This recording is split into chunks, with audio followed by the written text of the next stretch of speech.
important. So how do you become that? You have to educate yourself in the products that you sell. Okay? When they ask you a question about a particular product, you know how to answer it to the best of your ability.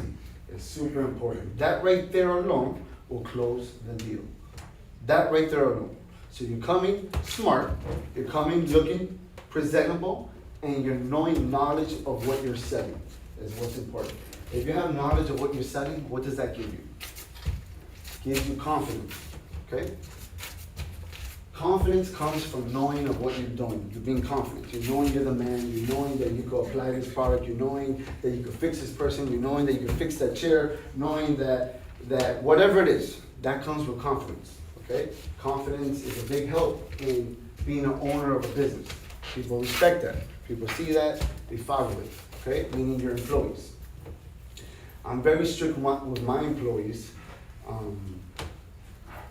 So my name is Giancarlo Sagassin, the owner of Exotic Wall Finishes. I have a successful company here in the United States called Exotic Wall Finishes. What I do is decorative wall finishes, okay? And I have employees to help me. Why? Because my projects become too big that I can't do it by myself, and it takes longer, of course, when you do it yourself, and I don't want to get beat up or my shoulders fall off, so you have to get proper employees. So even my employees, I have to train in looking good, taking care of themselves. What does that mean, taking care of themselves? Taking care of yourself is that, we were speaking about this earlier, is that this work is very physical, very physical. It beats up your body. Why does it beat up your body? Because you're going up, down a ladder all day, you're going up and down a scaffold all day, you're applying, you become a baseball player, a pitcher. This is you, throwing a ball every day, 8 hours a day. That's what you're doing, throwing a ball. This is what you're doing. You're throwing a ball when you're applying, okay? So what does that happen? That tears you down. You're doing cardio in your right arm or your left arm 24/7. This will be the skinniest arm you have, but it could be the strongest, okay? But it'll be the skinniest. People say, Gian, your arm should be like this, but it's the opposite because it's cardio. You're doing cardio. The only reason I have muscles is because I work out. If I didn't work out, I look like a crackhead, you know, and that's not good for my line of business, all right? This gentleman over here, his name is Daniel, right there. Daniel, that guy is a beast. That guy is very athletic. He rides bike all day. He goes to work. He's one of my guys. He works all day.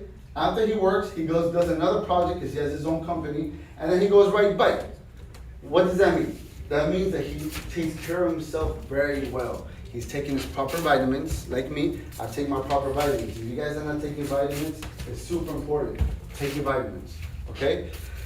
Take your vitamins, eat well, be hydrated. All that will help you in life and in your line of business, in this line of business that we're doing. That's super, super important. Any questions on that? Preguntas, dudas, traducciones. No. Poquito. Más o menos. Okay, Es que so, fortalecer los brazos y hacer un trabajo. Correcto. Básicamente hay que cuidar la imagen, cuidar la postura, cuidar la presencia que le damos al cliente, porque al final estamos haciendo trabajos en casas de clientes millonarios. No es lo mismo una persona que viene y te dice, píntame estas 4 paredes que son 200 pesos, a cuando dices, píntame estas 4 paredes con un Venetian Plaster que son 2.000 o más. Entonces, el tipo de cliente que atendemos es un cliente de calidad alta, de un estilo de vida más elevado, lo cual queremos entonces son personas que son más educadas, son personas que tienen otro tipo de ver la vida, y pues todo detalle es importante. Terminan si traes unos zapatos rotos, si traes unos pantalones sucios, entonces el dar una buena presencia a ese cliente es muy importante para poder ganar el trabajo. Y obviamente porque quieres cuidar tu cuerpo para poder hacer el ejercicio que tienes, porque esto usa mucho ejercicio, en lo que subes escalera, bajas escalera, subes escafo, bajas escafo. Entonces es el poder mantener tu cuerpo para que puedas rendir lo que tienes que rendir en el trabajo. So believe it or not, all these things help. And this helps I'm one of the big guys here in the Venetian Plaza world that knows this because I've seen it.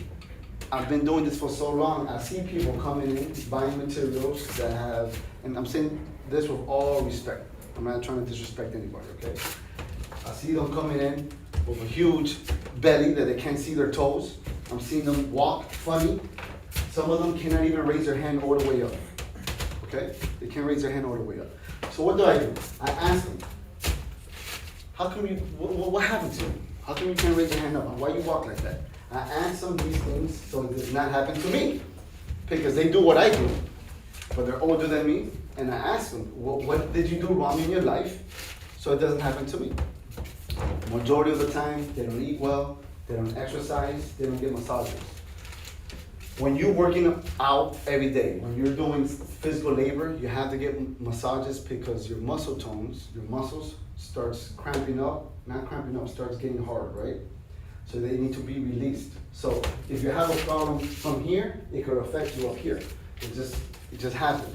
So every week I get a massage, right? You can go to the mall and get those dollar massages or $1 a minute massage. Super cheap, 10 minutes a day, 10 minutes a week, 15 minutes a week, doesn't matter.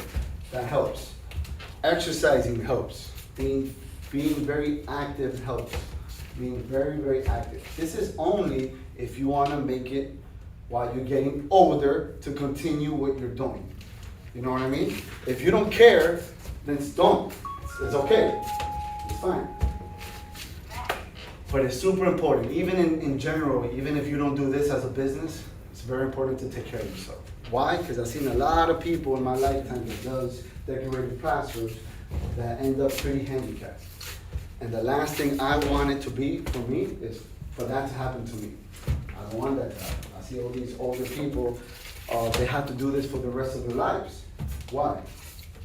Because what happens is this, is that people write you checks, and if you don't have a company name or anything like that, you just get this check, you cash it, or they pay you cash and you put it in your pocket, and that's it.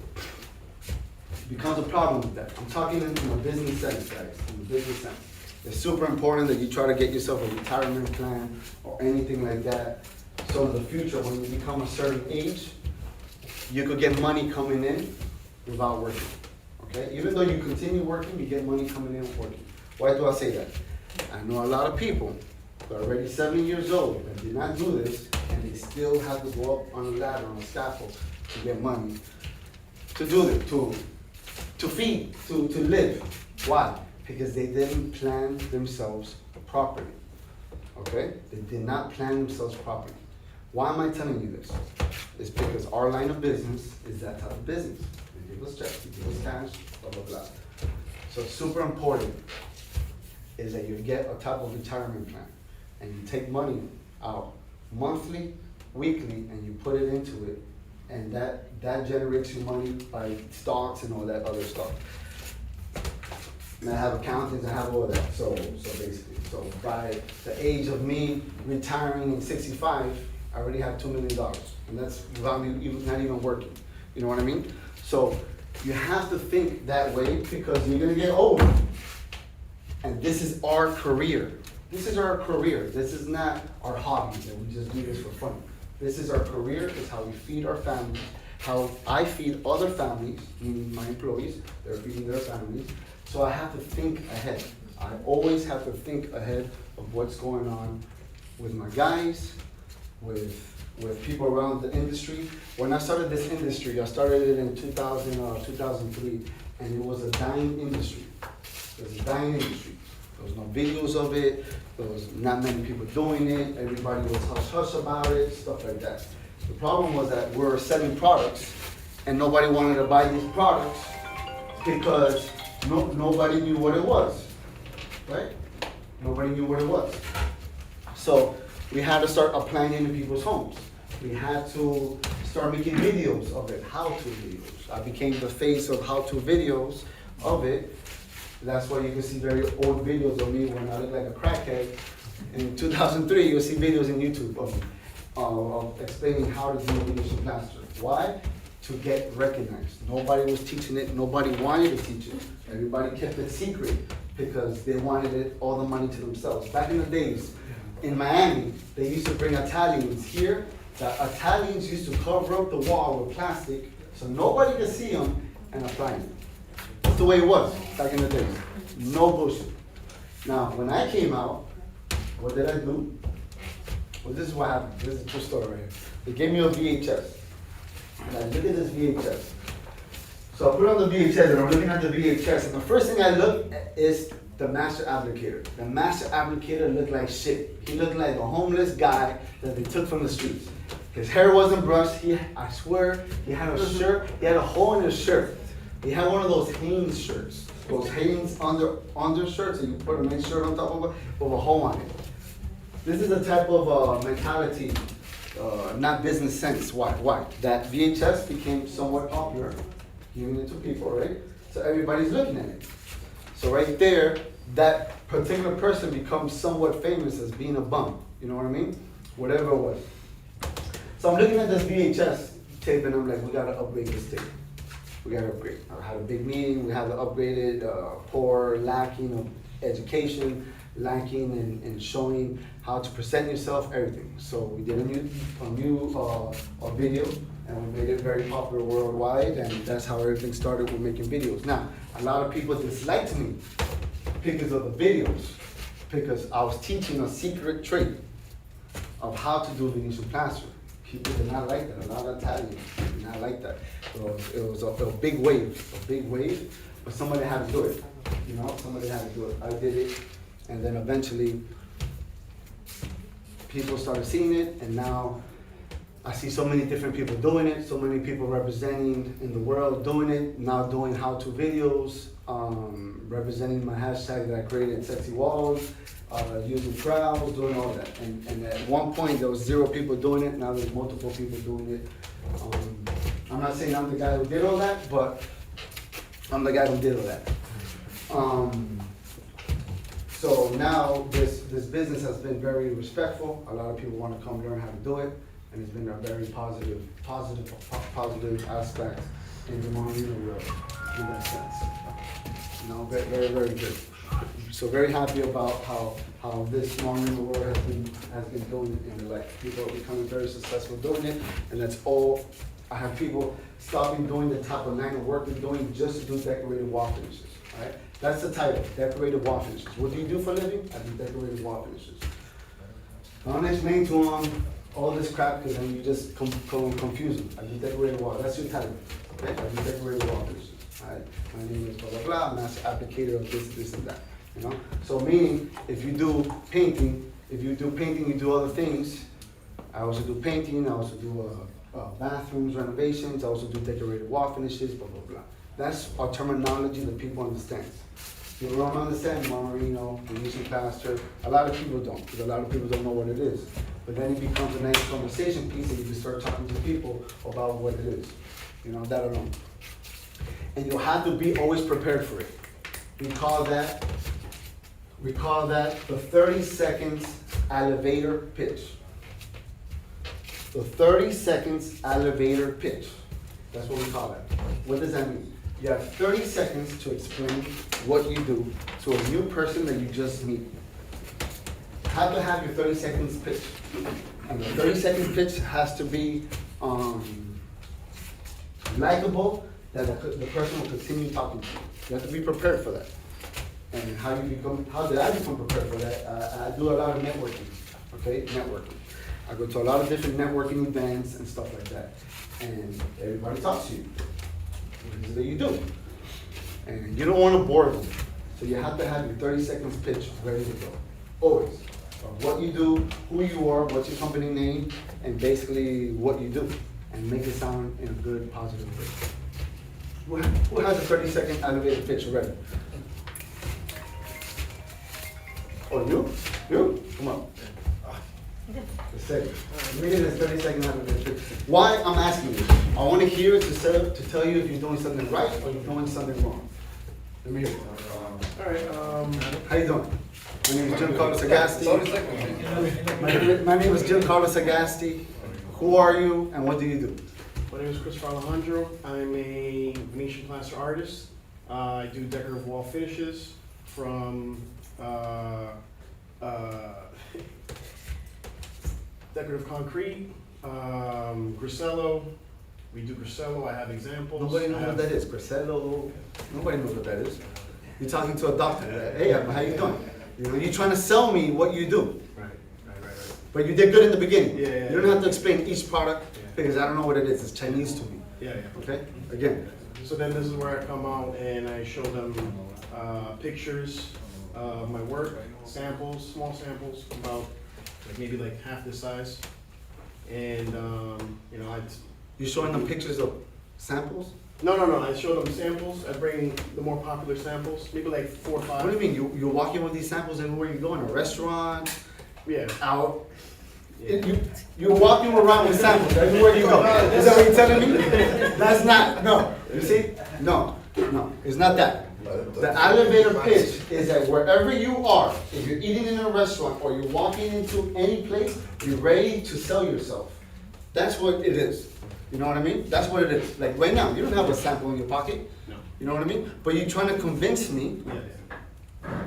to look at your page, to look at what you do, to make me want to know who the heck is this guy? This guy sounds like a good book to read. You know what I mean? That's the goal. That is the goal. Listen.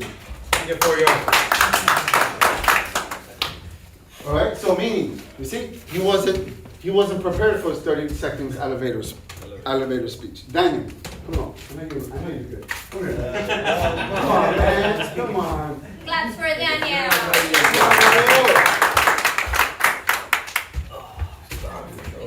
I do the elevator noise.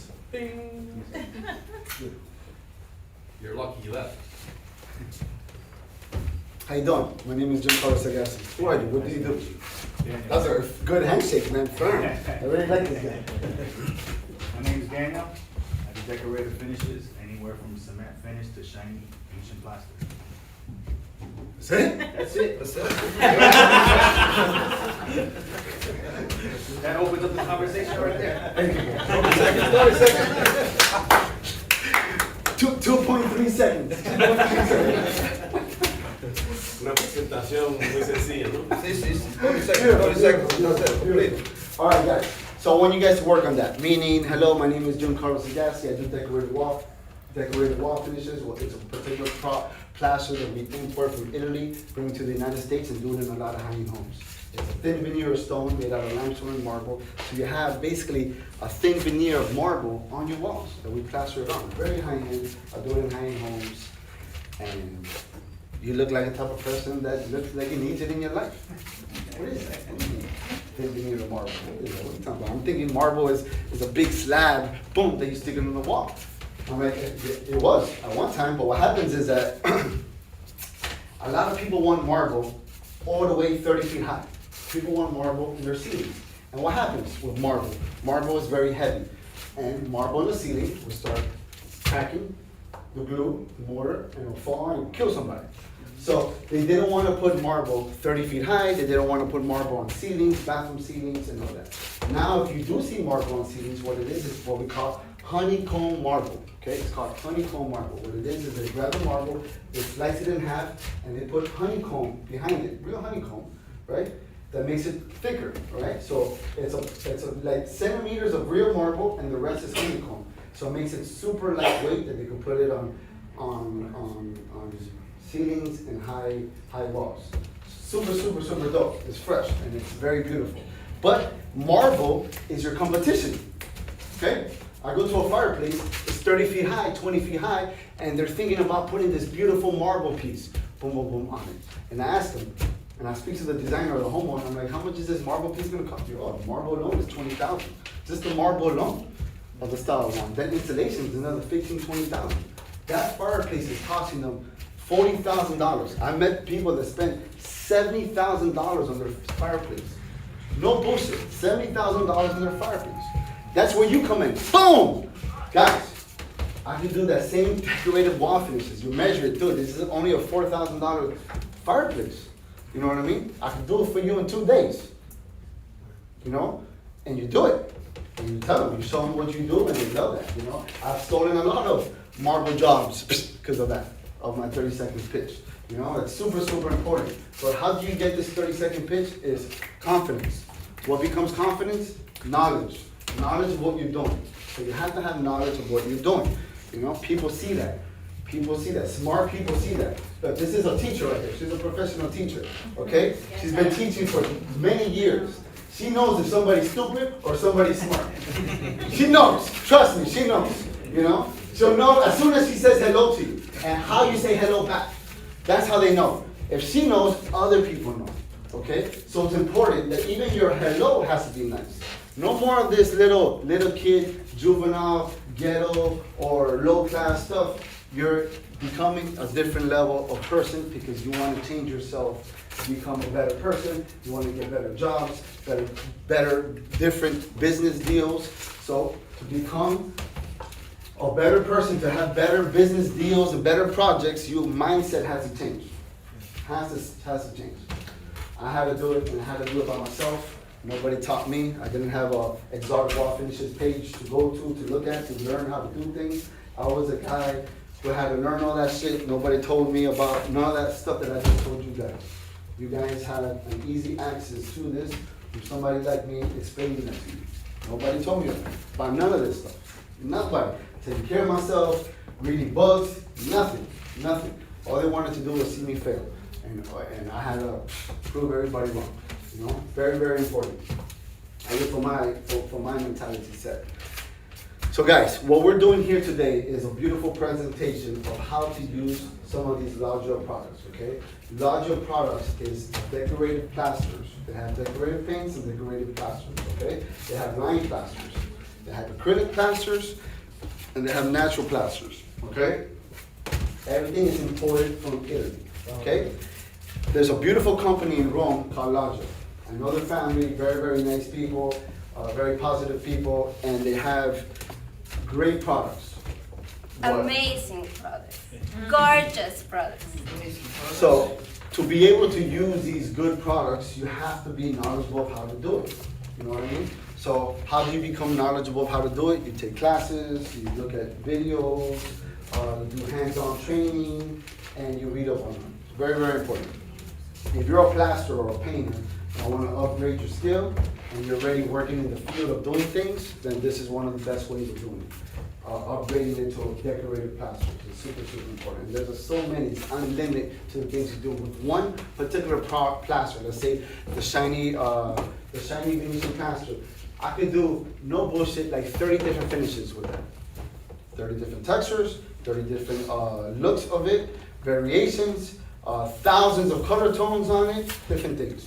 You know what I mean? So just that one plaster alone, I can do so many things. Now, when a company or when you have that variation to be able to use so many different styles of it, it becomes even better.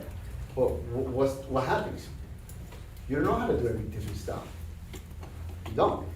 You know, at some point in your life, you don't know how to do all this different stuff. So you have to learn it. You know what I mean? So what does that mean, learning? You have to invest in yourself. Investing in yourself is the best investment anybody could do in life. Investing in yourself. Investing in knowledge, investing in how you look, investing in your teeth, investing in your mouth, in your eyes, whatever it is. You invest in yourself so you can become better, okay? Any questions? One question. Just Marmorino tools, only he make only tools or just any other materials? Oh, so Marmorino Tools is a company that started as a sponge company. They started selling sponges all over the world. They do different types of sponges for a lot of different companies, and then we started doing a lot of tools for real plasterers, for high industry plasterers, people that are building huge high-rises towers, and they use a trowel, and then they have to throw it away and switch it. So real cement trowels, real plaster trowels, thin set trowels, stuff like that. Those type of trowels. And their main business was selling sponges and those type of trowels. And then they started realizing that the decorative plasters is super, super popular. It's become super, super known all over the world, and because they had great quality tools already, they're like, let's do a different board and have a different line. Let's have decorative tools as well. So yes, Marmorino Tools only carry decorated tools, tools for cement, tools for plasters, all types of furniture, a lot of different ranges, you know. But what we did was we separated just the decorated plaster tools for companies like this. So they have a catalog of stuff for their stuff they're selling. So there's other catalogs of other stuff that you don't even know about. But this is what we've been pushing, this is what I'm a representative of. Oh, okay. Okay, so like this is right here is the exotic line Marmarino trowel. This is my line that I sell all over the world. We put real 18 karat gold on it, and we sell it all over the world. It's the most popular trowel in the Marmarino world. Why? It's because of the way I pushed it, the way I use it, the way I advertised it, the way I just did it. So I beat every other tool company out there with this trowel, okay? And it's a flexible stainless steel trowel, tempered twice meaning that's heated twice for more flexibility, okay? We have it in all different sizes, and it's great for line plasters, great for decorative plaster tools. This is real stainless steel, it's not stainless coating. What does stainless coating mean? Stainless coating means if you leave it outside and water touches it and it rains on, it will get rusted within 1 day and becomes garbage. Stainless coatings is the worst things you can use on decorative plasters, because what happens is that the outline of the line plaster starts having a reaction to it, and it starts wasting down the metal, and you start seeing black streaks on your wall. If you see black streaks on your walls because you have a cheap tool. Do not invest in cheap tools. This is your profession. Yes. This is your career. You know what I hate? I'm gonna just jump. I hate it when I see a professional come in. People want to work with me all the time, so I bring in people, blah, blah, blah, and I tell them, all right, start putting the paper. Oh, I don't have a knife. Hey, you cut the paper? Really? Here's a knife from my tool bag. Put it back. Start taking out the switch bits. Oh, I don't have a Phillips. What? How long you been doing this shit? What? All right. What we do is we do walls. Walls is our business, right? We have to know what walls have. You go to people's houses that have walls. What does walls have? They have paintings. Behind the paintings, there's nails. You have to have a tool to remove the nails, okay? You can't sometimes move it out with your hand. So in your tool bag, you need a needle nose to take it out. Then you know there's switch plates. You have to have a tool to remove the switch plates. Then you know that you have to take things around. So you have to be prepared for all this stuff, all right? You have to be a professional and be prepared for all these type of stuff. You have to. That's like the worst thing. That's how I know that you're not a professional now. I know. You know, just because of that, not having the proper tools. Proper tools is the most important. That's how another person would even judge you if you have the right tools. You know? Investing in yourself is investing in the right tools as well. Investing in the right products, because you know the product is going to be good for your walls. Super important. They're not cheap quality products. They're not Home Depot products. They're good decorative plaster. We even had a situation that Home Depot called us, or a big chain called us to carry lines or tools and all that. We didn't want it because of it's not a studio homemaker type of thing. It's a special thing. That's why Lowe's or Home Depot had a cheap quality finishing plaster from different type of manufacturers made here in the USA. You know what I mean? And they had problems. And you notice it, they don't carry it no more. Why? Because they had problems. They had problems with it. People were suing. They used to do a beautiful product one time called Crackle Finish.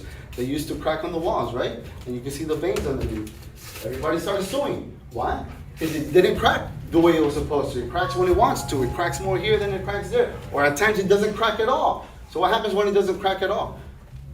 Who fixes that? Who pays for the labor that you just spent 2 days doing that shit with 3 employees? You know, it becomes a big problem. People start suing. That's why a lot of Home Depot stores or these AC hardware stores, you don't see decorative plasters with it. Because if you're not knowledgeable about this stuff, you get in trouble these days. You know what I mean? So it's very important, and you have to know all this stuff. Look at all this stuff that I'm throwing out to you guys. You know what I mean? It's knowledge of knowing what it is. Why? Because this is your industry. This is your industry. This is what you do for a living. You know, I know everything that's going on around from different companies, a different person, whatever, because it's my industry. I know what's going on. Okay. So So back to Loggia products. We're gonna do demonstrations of how to use some of their products. What I'm gonna do is show you guys what sells, okay? I go to places all around the world and I have my friends, master applicators with me from different parts of the world, and I'm looking at them doing demonstrations. Great, they're doing a great job, but the problem is it does not sell. What does that mean? You have to know your market of where you are. That's super important. We're in the United States, and there's a different market from Italy, there's a different market in Romania, there's a different market in Russia, it's a different market where we're different states, different cities, different stuff like that, different countries. You have to know your market so you're not wasting your time. You have to, because you're pushing something that you know that you're not gonna sell. It doesn't matter, you're not gonna sell it. It doesn't, because it's not your market, it's not your market. I have people go to my page and they're like, oh, Gian, all you do is white Venetian plaster, shiny white, and that's all they're asking for. That's what they want. What do you want me to do? Tell them no, you should have a blue wall instead? It's stupid. You have to know your market, what's popular in your area, and push that, push it strong. And that's how you'll close deals. It is the way it is, you know? So I go to these different shows and I learn from other master applicators, great people. Their techniques are great, all that, but I know what sells in my country. I know what sells, what I can sell, and what I don't sell, because I'm up to date to these things. I learn it. I invest my time in learning it. You know what I mean? So I know how to do it. So when somebody asks me, I know what I'm doing, or I know how to talk about it. Or when that master applicator asks me, I know how to answer his question, because they respect me and all this. I have to learn what they're doing. But I know if it sells or it doesn't sell, and that's what you guys need to know. You guys as a professionals, you guys know what sells in your business. You know what I mean? Super important. Okay, so we're gonna do a presentation now of how to do a marble effect of a particular product called plasma 3D. We're doing plasma 3D. Yes. Okay? This is what? This is not. That's the plasma just for the first coat. Okay. For the first coat. For the second. For the second coat. So this is not for the final coat. No. Okay. So guys. So you have your smooth wall.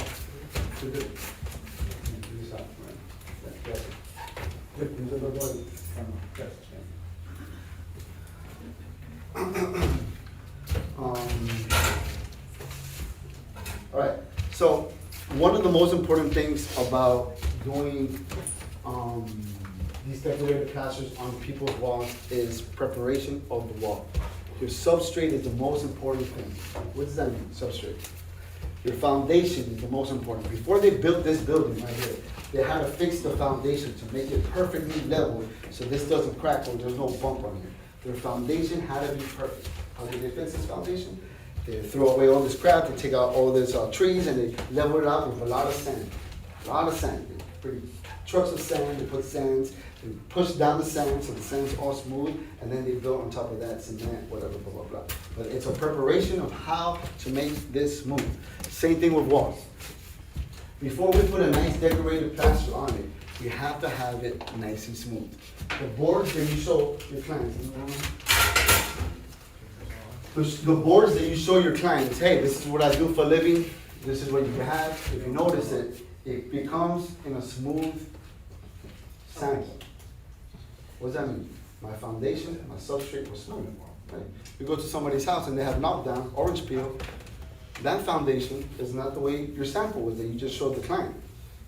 That substrate will mess up your whole wall. Will mess it all up. So what do you have to do? You have to smooth it up. And you have to tell the client, look, your walls are not ready for me. I have to put 2 or 3 coats of joint compound, prime it, blah, blah, blah. So I have to charge you extra for that. This is what it is, you know what I mean? It's not ready. Here in where we live in here in Florida, these homes, a lot of homes are built for many years, and majority of the homes, because of cheap quality, they put a lot of knockdown. Why? Knockdown hides the imperfection of the walls. The popcorn in the ceilings hide all the imperfections from the ceilings. What does that mean? The way they seam the drywall together, the bumps, all that, just for they to hide it, they just spray all this knockdown on it or this popcorn on it. So then we come in, and they're like, all right, I've seen this in your page, I love this, I want this shiny Venetian plaster on this particular wall. So you notice the wall's not ready. I've gone to homes that are 130 years old, 130 years old homes. in Miami Beach, in Key West, where when the pirates used to invade, you know, your walls are not ready.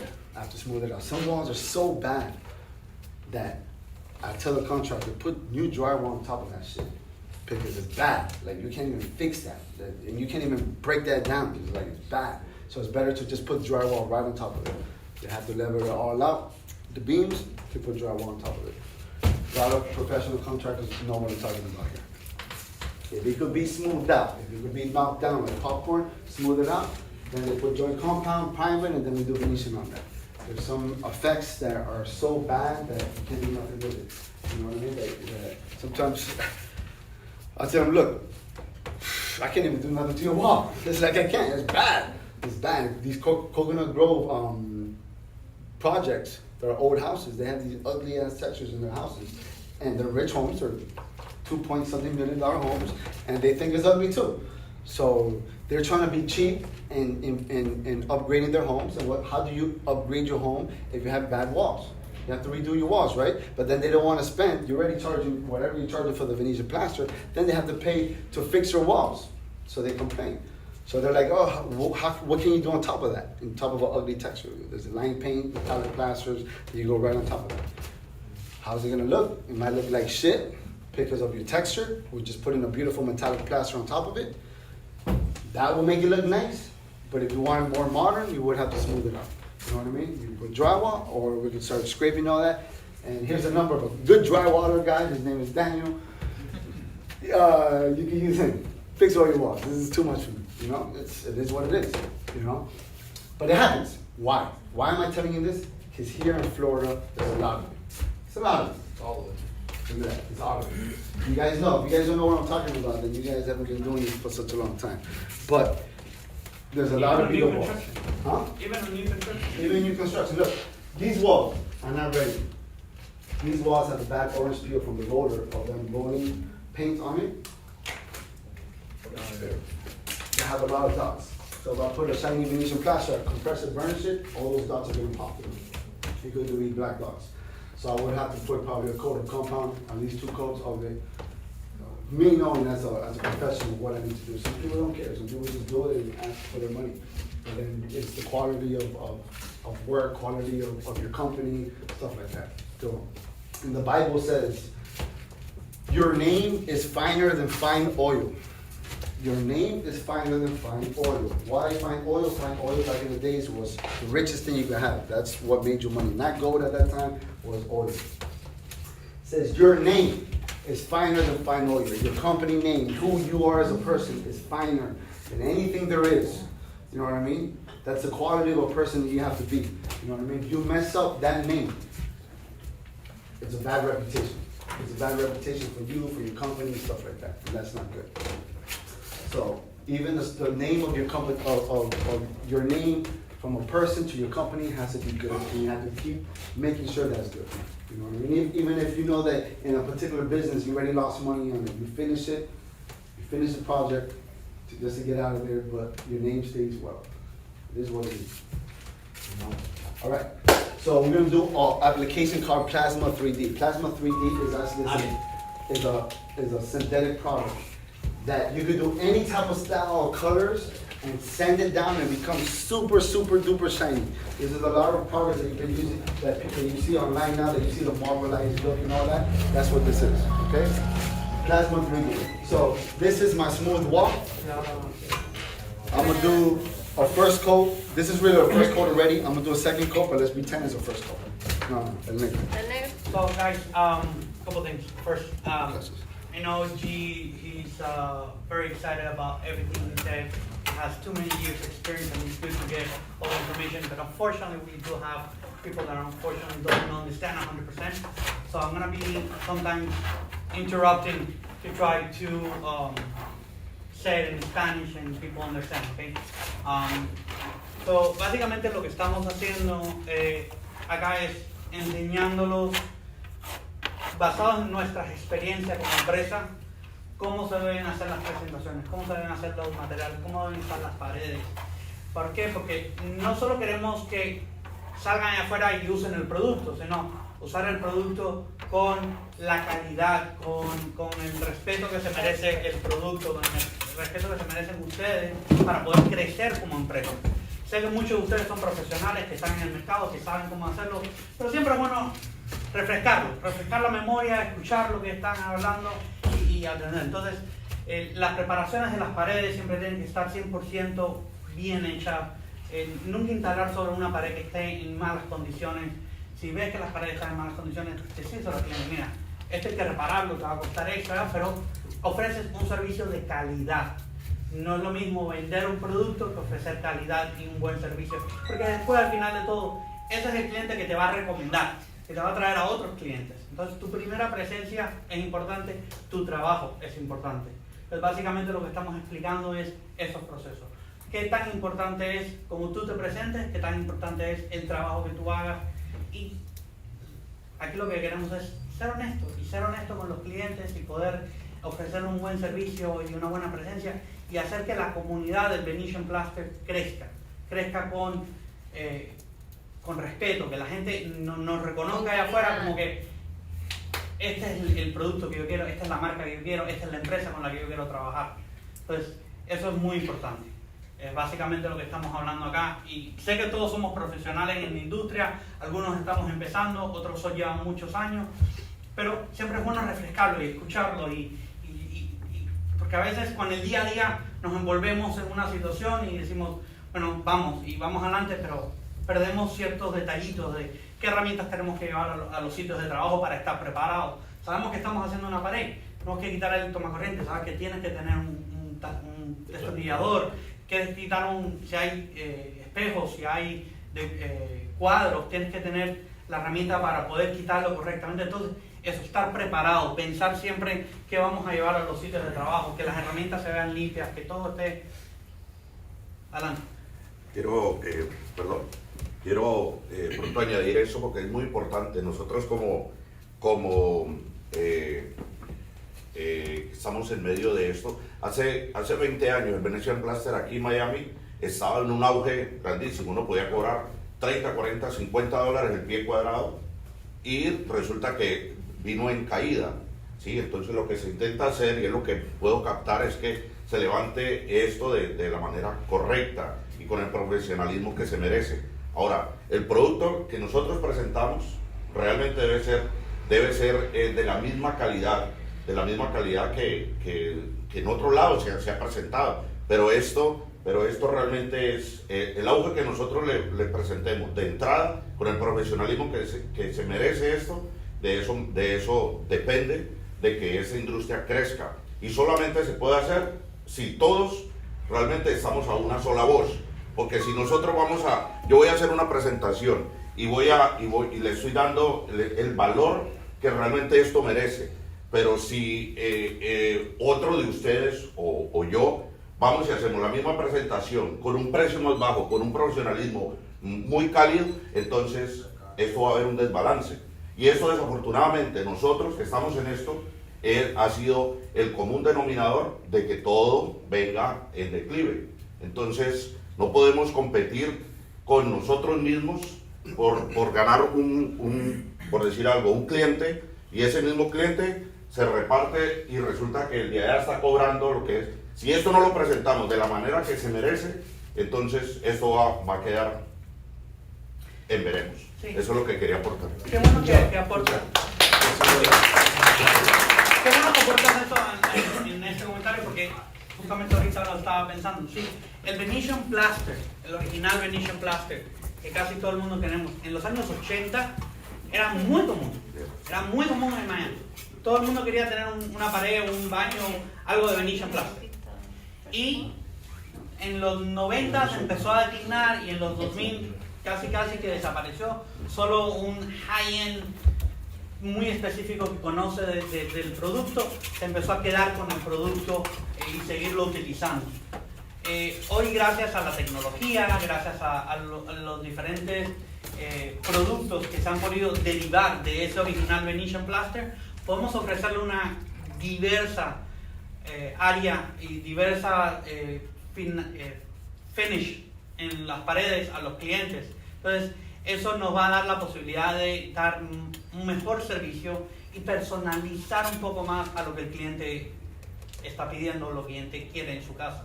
Más, he trabajado con muchos diseñadores que el 90% lo que te ofrecen es wallpaper. La calidad es mala, se despegan, tienen problemas de humedad y tienen que arrancarlo todo y volverlo a poner. Entonces, y se tienen que pegar. Esto es lo que hay. Con el Venetian Plaster, con las masillas que ofrecemos, tenemos la posibilidad de personalizarlo más hacia el estilo del cliente, al color del cliente, a la textura que quiere. Entonces, hoy básicamente lo que vamos a hacer es una pequeña demostración de los principales productos que se venden en el mercado basado en nuestras experiencias.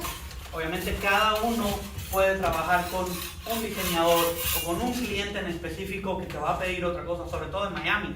Miami, el 60% de la población o el 70% de la población en todo lo que es Miami-Dade y Broward es extranjera. Ninguno, yo puedo alzar la mano aquí, ¿quién es de Miami? ¿Quién nació en Miami? Que su familia sea de Miami, que sea de Florida. Who here is from Miami? That have burned in Miami, that... Not before, right? Yes. So, habemos muchos latinos, muchos europeos, muchos asiáticos. Cada uno tiene un estilo diferente. Cada uno quiere algo diferente. En Rusia, por ejemplo, se usa mucho el oro.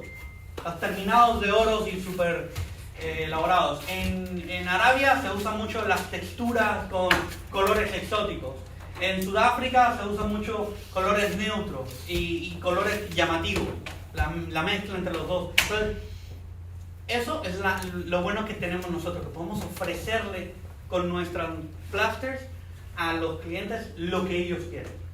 Y eso nos da una ventaja superior al wallpaper. Lo que queremos es poderlo hacer con profesionalismo, con calidad, para que podamos crear un ambiente y hacer crecer de nuevo el área de Venetian Plaster. Entonces, lo dejo con el maestro Jan. Thank you. Good job. Yes. So yeah, so everything that they're explaining is basically what I explained about different. Yeah, he was just translating. Yes. She was just translating for all the stuff I was saying. So you guys understand that. All right. So now we're gonna do the plasma. So basically, when this dries, guys, if you just saw me doing the application, doing it as smooth as I can, boom, it'll dry and be like this. That one out. So the Plasma 3D is one of the finishes that becomes very shiny and very easy to do, and we're gonna show you how that can happen. This one I'm gonna do it in a multicolor, guys. What's been in a lot is a lot of marble style, guys. Lo que está de moda es el estilo mármol o imitación mármol, y este es un producto Plasma 3D que te permite hacer ese efecto. Lo que está haciendo es aplicar una mano de plasma primero y después poder combinar los colores para lograr el efecto de las vetas.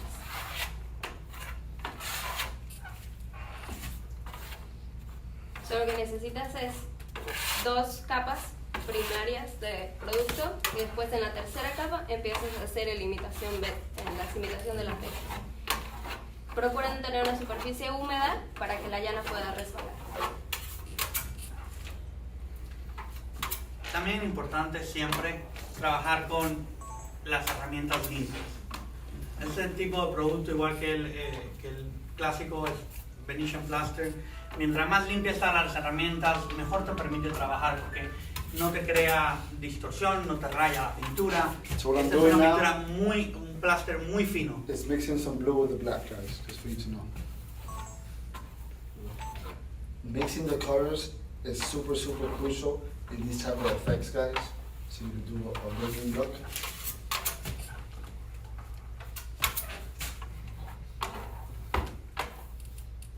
Mezclar los colores es muy importante para que logres el efecto. Bueno. O sea, más natural.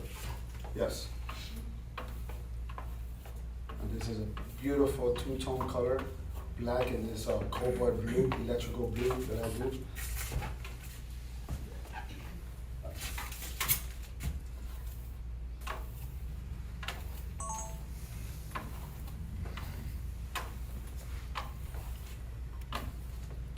course, you guys could make it more dramatic, less dramatic, is basically what your customer wants, it's what's important. It's not basically what you want as well. So that's very important that you guys have to adapt to, that it's not about what you guys want, it's about what your clients want. Te puedes adaptar al gusto del cliente. Claro que las ventas se pueden hacer mucho más dramáticas o más suaves dependiendo siempre del gusto del cliente. And as a person in commercial, I think that's the best way to describe our products. We can do the taste of the client and that sells a lot. Nosotros podemos hacer el gusto del cliente y eso es lo que nos va a vender. You guys have to respect what the clients like and what they don't like. Just because you don't like it doesn't mean that you let them know that you don't like it. That's an easy way for them not to hire you. Super easy. Because you will go in the mindset that you walk in and you come in and you look and you're like, this is the color I want, this is what I need, and you look at it and you're like, oh, that color is really bad. But it's not what you like, it's the client really wants that color for some particular reason on your wall. You know? Now, yes, you can say your opinion. Oh, hey, you know, I think a gray would look good there, but the color you picked, the hunch of green, would look great there too. Why? Because if you don't go with what they like, they already feel like you don't have the proper vibe. Some people go with energies. They see that you don't have the proper vibe, and then they don't really want to use you. You know, it happens a lot in social media, guys. Social media is a big thing. This is what I'm talking about, social media. I'm in a lot of groups all over the world. People put me in groups, and I'm in charge of a lot of groups in Facebook and all that. Now, real stories. UK, the UK people are rude as hell, right?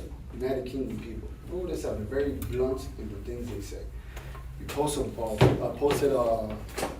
check this out. I posted a Hulk green wall that was very famous here in the United States. I posted it in there. Some people, oh, I love it. Some people, oh, it looks like garbage. It looks like shit. This is how I gotta say. It looks like shit. It looks like I just vomited. It looks like this. What happens in situations like that? This is what happens in situations like that. In these groups, it's not only applicators that are in these groups. There's homeowners in these groups. There's designers in these groups, and there's architects in these groups, okay? So this is what happens.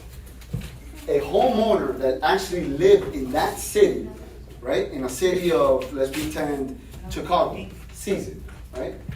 And says, man, I love that color. But because this person said it looks like garbage, it looks like shit, it turned them off. It turned them off. They're like, shit, I don't even want this color anymore because people are talking negative about it. But they like the color, right? Let's pretend they like the color so much. They want that color, right? So they message me, hey, I want that color. Who could come to this particular state or country to do it? I started looking, and I noticed the guy who said it looks like shit lives in the fucking state. Lives in that state, in that city. He could have easily got that job. Easily got that job to do that color. But the last thing I'm going to do is give that job to that guy who spoke very negative on it. You know what I mean? That's just a negative guy. You know? So what does that mean? That means even the things that you say in social media would attract people or take away people in your life that they don't even want to do business with you just for writing a dumb comment. So you have to be very, very careful in situations like that. When I see comments in my Instagram page or whatever pages and it's very negative, I delete it. I give that particular person 3 chances. After the 3rd chance, I just block them. I just block them. I don't explain to them why it looks like this. I don't explain to them this and that. Why? Because I have a lot of homeowners that follow me. That homeowner, I just did that wall for the homeowner and I just posted it. And because if somebody says something negative about it, the homeowner starts looking at it and be like, you know what, I don't really like this color. No, I'm seeing what they're saying. I don't like that. They just effed your whole job up just for that stupid comment. So what I do, delete it. I don't even fight back with these people. It's too juvenile. You know, I'm too much of a professional to waste my time proving somebody wrong. There's no point. There's 0 point. I had somebody message me one time, not message me, posted something in a group, and that particular country attacked me for that particular reason because it's just their vibe. Super negative. Nothing I can do. There's nothing I can delete, nothing I can do. I'm reading all of it. I read it. I put it down. Never ever react at the moment, ever in life. Just put it down, have breakfast, do whatever I did, blah, blah, blah. Then I came back to it. After my emotional Sensing issues moment. You went count to away. 1,000. You know what I'm saying? I could easily say, hey, F you, who the heck are you? I looked at your page, you're a fucking rookie, you know? Easy. No. I went back to it, because they already attacked me already. I go back, hey, thank you guys for the most beautiful comments. I can see that you guys push everybody here in each other's page to become better. I love it. Hey, you guys should buy my exotic rank trials. Here's a discount, 10% discount if you buy it today. Boom. Everybody just stopped messaging or saying anything negative. They just stayed quiet. I actually got followers from people that said negative things. Started following me. It's all how you react to things. You know, you have to be professional. You know, you have to be professional in this business. At least I have to, because of where I am in life. That people follow me and they see how I react to things. And some people push it to say, yeah, I'm the guy who got in a fight with Exotic.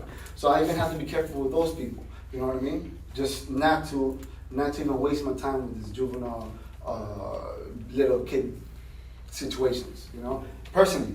And then that's where I get my clientele from, because they see that, you know.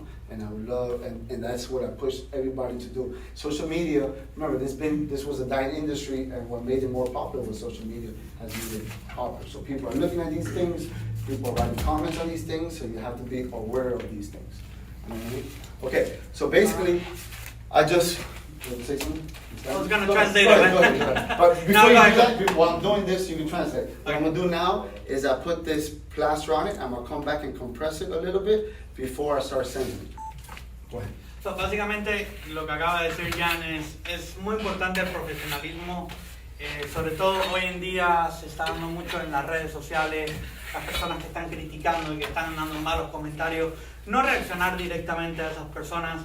Él en particular ha tenido varias experiencias en personas que le han hecho comentarios negativos y él ha tenido que tomar su tiempo y relajarse y decir, bueno, déjame tomar mi desayuno y después responderle de una forma profesional para tratar de agradecer por el comentario, sea negativo, sea positivo, agradecerlo, oye, gracias por esos comentarios constructivos y seguir adelante. Y, perdón, pero todo empieza porque el gusto del cliente es muy importante en nuestra línea de negocio. Entonces, a veces puedes llegar a tener un trabajo que a lo mejor a ti como aplicador no te encanta, pero el gusto del cliente es lo más importante. ¿Quién tiene la razón siempre? El cliente. Entonces, por lo tanto, todo lo que hagamos está bonito porque viene de nuestras manos. Entonces eso es muy importante. Y de ahí vienen los comentarios de que en social media, si hay algo negativo, lo borramos porque no queremos herir al cliente, no queremos darle second thoughts y porque tampoco es justo, un poco como beyond professional, ser poco profesionales en nuestra línea de trabajo. Forma parte de nuestra superación misma, ¿no? Correcto, Los clientes, bueno, lo que me ha tocado a mí es vivir la experiencia de que los clientes son el lado negativo que nosotros a veces no vemos, pero él lo ve de esa manera y tenemos que tomarlo de forma constructiva. No, Aunque nos guste. hay un dicho en español que a mí me encanta y lo uso para casi todo. Los colores se hicieron para el gusto. Cada persona, cada uno de nosotros aquí en esta sala tiene un color, tiene un diseño, tiene algo particular que le gusta. Pero lo que me gusta a mí no le tiene por qué gustar a ustedes. Y lo que le gusta a ustedes no me tiene por qué gustar a mí. Pero sí es importante que lo respetemos. Lo que me gusta a mí, que no les gusta a ustedes, es importante respetarlo. Y tratar de, si hacemos un comentario que sea constructivo, que sea, porque somos profesionales. Eso es todo. Y respetar los comentarios de afuera, vamos a respetarlos. No, como dijo Marta, no nos gusta, hay que eliminarlo porque va a ser ofensivo para otras personas, lo eliminamos. Pero si es un comentario que simplemente pues es negativo por ser negativo, como en las redes sociales, allá afuera, yo no sé cómo viven los artistas, pero hacen algo y 100 les gusta y 300 le dan cosas negativas. Simplemente es aceptarlo y admitirlo y ser positivo hacia eso, porque ese positivismo también nos va a traer más clientes que nos sigan, más clientes que nos vean, más trabajo. Nos va a traer el positivismo a nuestra línea, a nuestro trabajo, y nos va a traer más a todos. Volviendo al board, se le dieron 3 manos de plasma, ¿verdad? Bueno, nosotros nada más vimos una, pero fueron 3 manos de plasma. En la última mano se combinaron los colores. Y ahora Yanni lo quemó. ¿Sí? Yes, so remember guys, this is not a line plaster. So burnishing it is not going to give you the same effect as we're doing if we're doing a fine marmerino, okay? Fine marmerinos are the marmerinos that are super, super shiny, okay? So plasma 3D is a little different because it's not a line plaster, right? And what's important is always have 2 trowels, one to apply and one to burnish. All has to do with the proper compression, okay? The reason why we use a smaller trowel to burnish is because all we got to do with compression. The compression, the pressure that I have from the center is the same as the 2 edges. If the trowel is too big and you're burnishing with a bigger trowel, you're going to start seeing lines on Eso the es trowel. un gran consejo, lo voy a traducir rápidamente. Siempre tener 2 espátulas para cuando se va, una para que se va a aplicar y la otra para burnish, para quemar. Y él aconseja, muy importante, una espátula más pequeña para que la presión sea mayor, porque solamente el punto de agarre, de presión, está concentrado en 2 partes. O sea, está en el centro. Te ayuda más. La que quema. La que quema, la That's pequeñita. That's es la that's más. 200 para ahí. Es súper importante siempre tener uno en tu bolsa, siempre tener una lija de 1000, 2000 para lijarlo, para que any scratches. Now, I recommend para hombres y mujeres.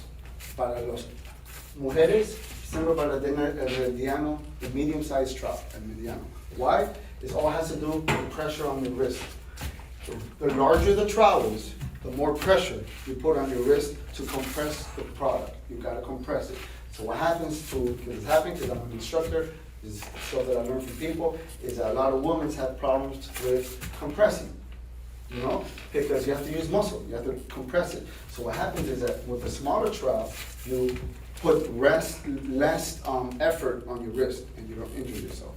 Okay, so medium-sized trowels, if you're a woman Gran applicator. consejo, perdón, para nosotras las mujeres aplicadoras, utilizaron medium size trowel, una trowel mediana más pequeña, para poder tener mayor fuerza al Es comprar. que la diferencia es que mientras más grande es la hoja, menos distribuido está la fuerza en la llana. O sea, a la hora de que la hoja de la llana es más pequeña, la fuerza que se aplica está más distribuida equitativamente en la llana, son menos esfuerzo necesitan hacer las mujeres para ese tipo de trabajo. Yeah, there's some strong Lo women mismo out para there. quemar. There's strong women out there, don't get me wrong. Strong women use a large trowel, not a problem. If you're a woman my size, then you use a medium one. Exactly. It's And why- like the shoes. And why do I tell you this? Because I get a lot of phone calls with problems and problems and problems and problems. I'm like, send me pictures. And just by the pictures alone, I already see what's the problem.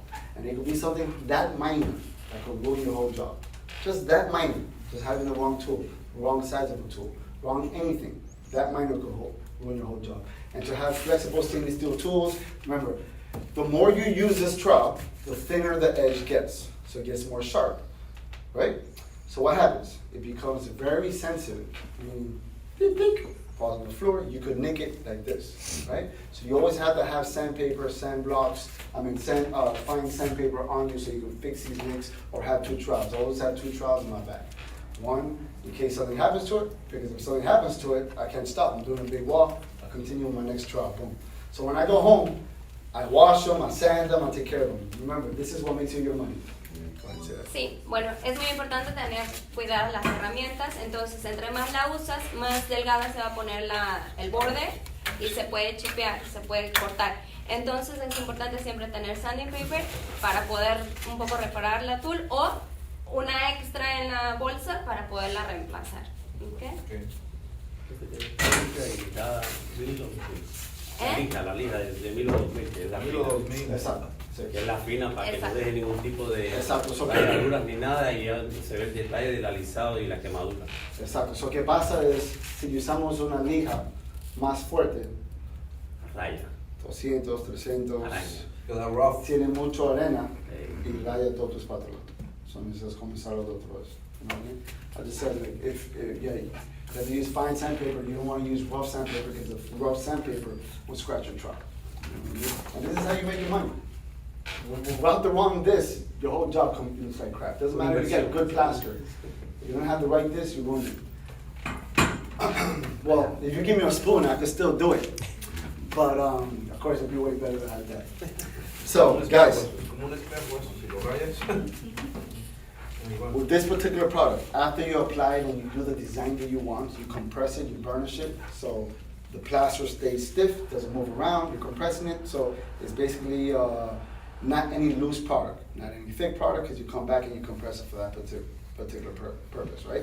While still wet, you come back with your polisher. This is what it's called. It's called a polisher. It's not called a car buffer. A car buffer is one of those little cheap ones. Then you hold like this, and it vibrates and it goes 2 miles an hour, and you put pressure on it. When you put pressure on it, that speed goes even slower, and it doesn't do nothing to your walls. Nothing. It's garbage. Just throw it away. So what we do is that we buy polishers. These are high intensity polishers. Okay, this goes to 3,000 RPM. 3,000 RPM. That's fast. All right, there's me. All right? Very fast. You want a good RPM one because what makes this shine is friction. Okay, friction is what makes it shine. Okay, and the faster it is, the better it gets. But you have to be very careful with these. Yeah. These bad boys are very dangerous. If you don't know how to use it, you could hurt yourself.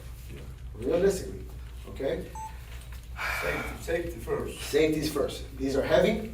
You know, you're polishing up ceilings, polishing up walls. They're very heavy.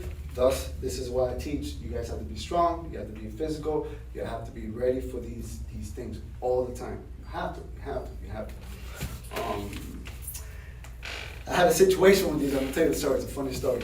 It's huge projects. It's things like 6,000 square feet. We're doing it. I'm pretty beat up. I'm pretty tired. It's an out-of-town project. So out-of-town projects we work a little later. And I'm like, man, I'm pretty hurt. My employee's like, hey, I got some ibuprofen for you. Killers. I said, the painkillers? He's like, yeah. So he takes it out. I take it. And then I start feeling like soft. Right? And I'm like, what is this shit that you gave me? Oh, they're painkillers. I'm like, that's not painkillers. I know what painkillers are. He goes, oh, they're muscle relaxers. I'm like, no. Muscle relaxers is the worst thing you can have, okay? Especially while you're working. Why? Because you lose the strength of holding something tight. You lose the strength. Because that's super important. Él está hablando de utilizar la herramienta adecuada, una pulidora, no de las de carro, sino de estas profesionales que dan 3,000 por hora, ¿sí? Y entonces está contando una historia de que un día le dolía el brazo porque estaba fuera de su lugar, o sea, de Miami, vaya, y estaba trabajando longer hours, y tomó unas pastillas que un empleado le recomendó, le prestó, y eran relajantes musculares. Entonces, él está diciendo que es muy importante que tus músculos estén activos para poder tener un buen control sobre la máquina. So the muscle relaxer is not a good thing. So, because me, as being who I am, I'm a beast. And I'm like, this shit doesn't faze me. I got this shit. I can keep doing what I'm doing. I'm here polishing. I have 3 polishers. Everybody's polishing. But what's happening is I'm here using the machine. Like this. It's happened one time in my life. Only one time. So this is slow speed. And it raises up very high. So I'm hitting it. Right? I'm hitting it. Just like that. Because my muscles are not as strong as, because I took these stupid muscle relaxers, the thing hits the ceiling, right? Because I'm going up and down fast. It hits the ceiling. Because it hits the ceilings, it pops out, and my hands couldn't hold it tight. It fell, and it fell on my face like this. Boom! And these glasses went into and these are Cartier glasses. These are like titanium, right? They don't break. So these Cartier glasses goes into my nose, bleeding everywhere, blood all over the place, in the wall, on the floor, everywhere, blood everywhere. I'm like, holy shit, I broke my nose. Thank God I didn't break my nose. But I'm like, shit, I broke my nose. All my employees got scared. They're freaking out, you know what I mean? I'm here trying to fix myself. And before the owner comes in, we're cleaning all the blood out, cleaning all the floors out. Thank God the walls were waxed, so it doesn't penetrate as quick into the wall. So they cleaned that out. And I said, guys, continue polishing. Don't worry about me. I'm going to take care of myself. I want to take care of myself. But it's a story for you guys to know about. My secret, nobody knows about this except you guys now. All right, guys, so now we're gonna come back and polish this. You can start with a slow speed in case you're not particularly confident about it.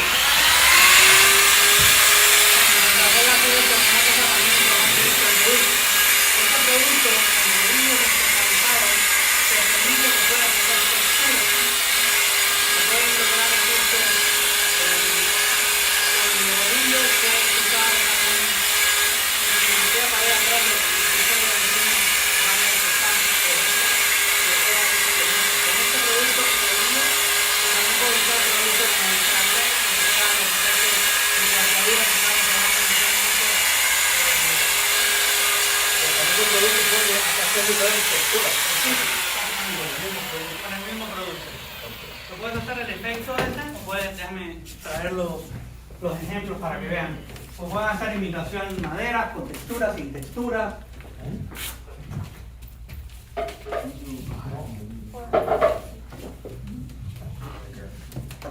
¿Qué grano utilizó de primero? Eso era mi. Era el mismo. Todo esto es terminado.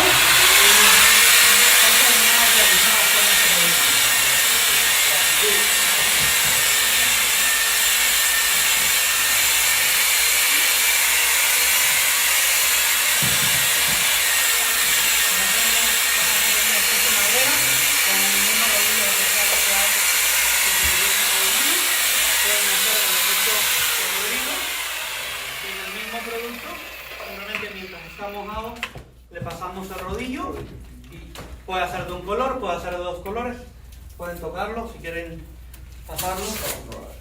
También tenemos el crack clay, que utiliza ese mismo producto pero con una capa de ese producto de crack clay te crea este craquelado en las paredes. Sí, Plasma 3D es probablemente el producto más versátil. And it comes in los colores que ustedes quieran. So guys, very easy to do, very easy to shine. Okay, look at this shine on it. Okay? And it could shine more the more I polish it with the machine. Did you Okay? change the grade of sand? Yes. Yeah, so I started with 1,000 and then I moved to 4,000.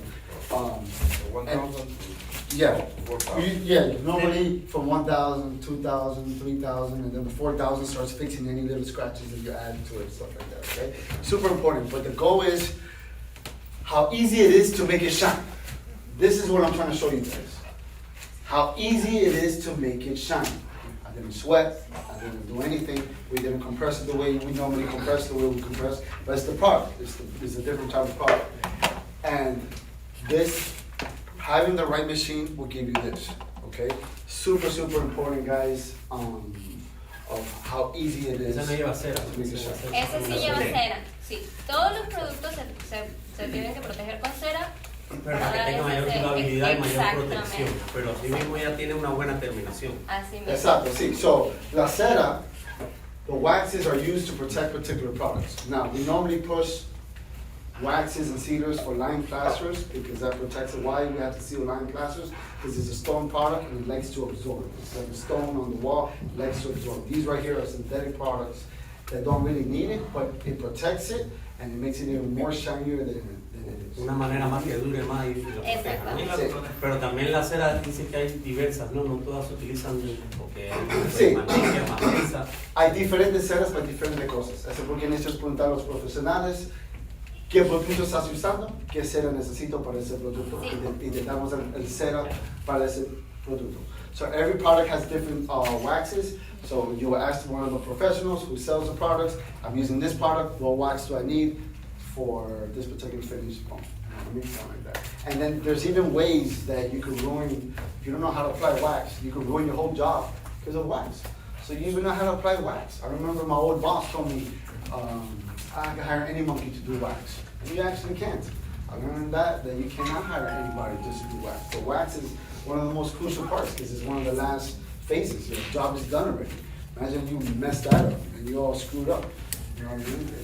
It sucks. You wanna What do question? the gold leaf on that one right Yeah, now? we'll do the gold leaf. One question, yo, Carlos.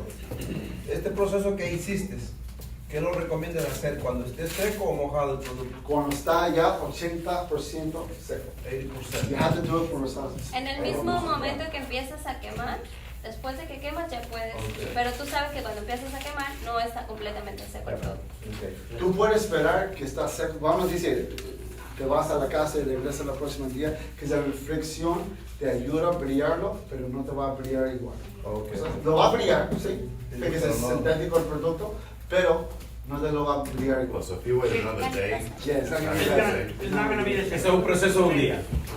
¿Qué pasa? El producto Termina no su tiene que fricción. estar necesariamente seco, pero un 80% seco, seco al tacto. Porque al final, cuando tú lo quemas, empiezas a apretar el producto, a sellarlo, a comprimirlo. Ajá. Y cuando le pasas la máquina, lo vas a ayudar a que saque todo ese brillo natural y del producto. Si tú lo dejas secar mucho tiempo, te va a costar más trabajo sacarle ese brillo. Pues es mejor cuando sigamos los procesos. No darle un proceso alargado muy extenso. Para sacarle el brillo, no debes de darle, no, por ejemplo, le pusiste hoy, lo pusiste 24 hoy, le horas. sacaste y te fuiste a 24 horas. No, porque te va a costar más trabajo. Vas a sacarle brillo, pero no le vas a lograr sacar el mismo brillo. Es decir, que cuando tú le des las tres capas y ya en la tercera le empiezas a hacer el diseño, simplemente tienes que esperar un rato y darle empiezas a quemar para irle sacando poco a poco, porque en la misma quema también se va secando. Correcto. Y eso es mucho. Cada producto, y eso es muy importante, cada marca, cada producto tiene su proceso, tiene su ficha técnica. Es importante siempre, como lo dijo Jan al principio, leer y estudiar el producto que vas a aplicar. Porque dependiendo, por ejemplo, puede que allá afuera haya otra marca que tiene un producto similar, pero los procesos sean diferentes. Y te estás acostumbrado a uno, y cuando te mueves al otro, por probarlo, por darle una oportunidad, no obtienes el mismo resultado. Es importante leer. Es muy importante leerlo, es muy importante saber lo que cada uno está haciendo. Por cuestiones de tiempo, vamos a apurarnos un poco más. Pero no, Ahora Valero, sí ve- voy a tener que... So, be the look, hard shut up, one. Valero. We I'm get too sorry excited. to be the evil person, We get too but, excited. you Let me know, tell you, I do shows, right? Yeah. That we do shows with 4 master applicators. Each person has 2 hours. And the whole 2 hours, I didn't even do my board. Everybody's asking me questions. I swear, I don't even apply because I'm talking business. People prefer to learn about business than the application because nobody teaches the business part that I teach. Nobody really knows it the way I know it. Nobody teaches it. You know, they're just good applicators. That's it. So people just pay just for that knowledge. The first 1 hour of the stuff I was teaching you guys. Just for you guys to know. by the way, we're going to be in the Fort Lauderdale show on Saturday. I don't remember the date, but in the Fort Lauderdale show, the home show. So you guys are invited. And that's going to be for homeowners, but yet you have a lot of Yeah, it's great. information. It's great. It's great for networking. It's great for networking with Right. guys. These shows. Every time there's home shows and stuff, guys. So Adam, will be listening. No, but we're gonna be on Anytime there's stage. shows for home stuff, go to it for networking purposes. Adam, yes, we love you. So guys, networking is super important. Los guantes, number one thing. Networking is super important because how you meet people, stuff like that. For networking, have your pitch ready, stuff like that. But by the way, we are live in YouTube and Instagram right now. So everybody out there seeing us, thank you. Thank you for the opportunity and thank you for being with us. All right, guys, we're gonna do a quick little gold leaf effect. This is what's been in lately. So I'm gonna do a little demonstration of how to do that real quick. First, you're gonna need a glue. This is the proper glue to use is called size glue. Size glue, size, like the size of my shoe, you know, tamaño. So that's a proper glue to use for gold leaf. This is a glue that they use for photos. So we're gonna try that. Hopefully it doesn't ruin it, but it shouldn't. It's any type of adhesive, right? Este es un pegamento de nuestra línea, pero puede ser cualquier tipo de pegamento para el gold leaf. ¿Okay? Normalmente son transparentes, ¿no? Sí. Yes. Yeah. So, okay, so, good point that you said that. So, because it dries clear, guys, because it dries clear, I highly recommend it to always add tint to your glue, okay? I add tint to the glue, mix it becomes black, and you know where the heck you put the glue at. Because I'm in projects, you're like this looking, you're like, what the heck did I put the glue at? And you're like going like this. So it's always good to tint it so you know where the glue is at. Es importante tintear el producto para que se quede con un poco de color y poder identificar dónde pusiste el... All right, so one of the things about doing these type of veins is having everything looking authentic, guys. Super, super important, all right? And you're following basically where I put that blue at, okay? So that's why you have to do a mixture of colors together. So, Está siguiendo el color azul que puso inicialmente para darle un look auténtico. ¿Okay?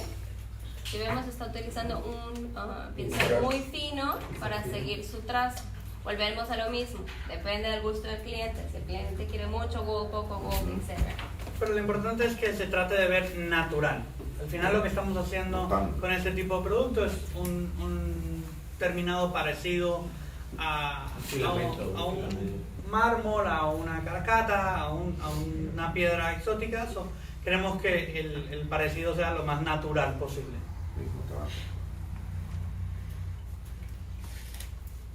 And gold leaf is super satisfying. okay. All right, so guys, so we put the gold, we put the glue, all right? You want the glue to settle a little bit. You don't want to put the gold right away on it, it's still too wet. So you just want to put the glue, you continue putting the glue, continue going blah, blah, blah. So these are fine artist brushes, okay? That's what they're called, fine artist brushes. Son pinceles para artistas. Okay, this is from Marino Tools, okay? You can also get them in any craft store, but you look for that. Okay, so these are small brushes, all right? These are small brushes, but these brushes are too thick. It's too thick, meaning that it'll be too thick in some areas. Now, some areas is okay. Some areas you can have thicker lines. I also like to grab the glue that I put a lot, and I start going like this, and it splatters and gives me little balls, and then I stick the glue, the gold, in just those little balls, and it looks really cool too. To make it look more authentic. Yeah. But you start doing that while you're doing it. You're doing it and you start looking, okay, this needs a little bit this needs a little bit that. You know, it's very hard to think in your head exactly how you're gonna do it until you're doing it. You know, I like to step 2-3 feet back, I look at what's going on, and I'm like, okay, this needs a little bit, blah, blah, blah. And then, because it's easy, the gold leaf, and the client is paying extra money for it, I tell the client, hey, I'm done, it looks perfect. But do you need me to add any gold anywhere else? Because it's done, you know? No, it looks great, so they're satisfied. Because they're paying extra money for it. Sometimes I have a client, yeah, you know what, a little bit, not a problem, I got you. Boom, boom, boom, because it's, you know, simple to do, boom, boom, boom, and then I do it, and then the customer's super satisfied. I even sometimes let the customer do it, put one up there, just to make them feel like they're part of the wall. You know, it's a good thing to do. You know, and you try to get that on video, so if you use it, so other customers see that, that's really cool. Está hablando de las herramientas. Bueno, los pinceles están de venta en Marmolino Tools, pero a veces puedes utilizar el dedo, dependiendo del gusto, ¿sí? Y al final, pues llamar al cliente, decirle cómo te gusta, se ve bien la pared, ¿no? Si te dicen que sí, pues ya la sellas y ya. Yeah. Pero si no, le puedes un poco tomar el gusto del cliente, porque el cliente es el que paga. Exacto. ¿Quién dijo esa? Es la buena. El cliente es el que paga. No, tiene la razón. Y es el que va a vivir en la casa, entonces, come on. Y una cosa que también está secando ahí el pegamento para echarle a... Sí, para ponerle, una cosa también que Gian más o menos le dio por arriba, pero a mí me gusta mucho recargar, es cuando estamos haciendo efectos como estos, que queremos que se vean naturales, nosotros enfocamos aquí en la empresa mucho a que practiquen en su casa.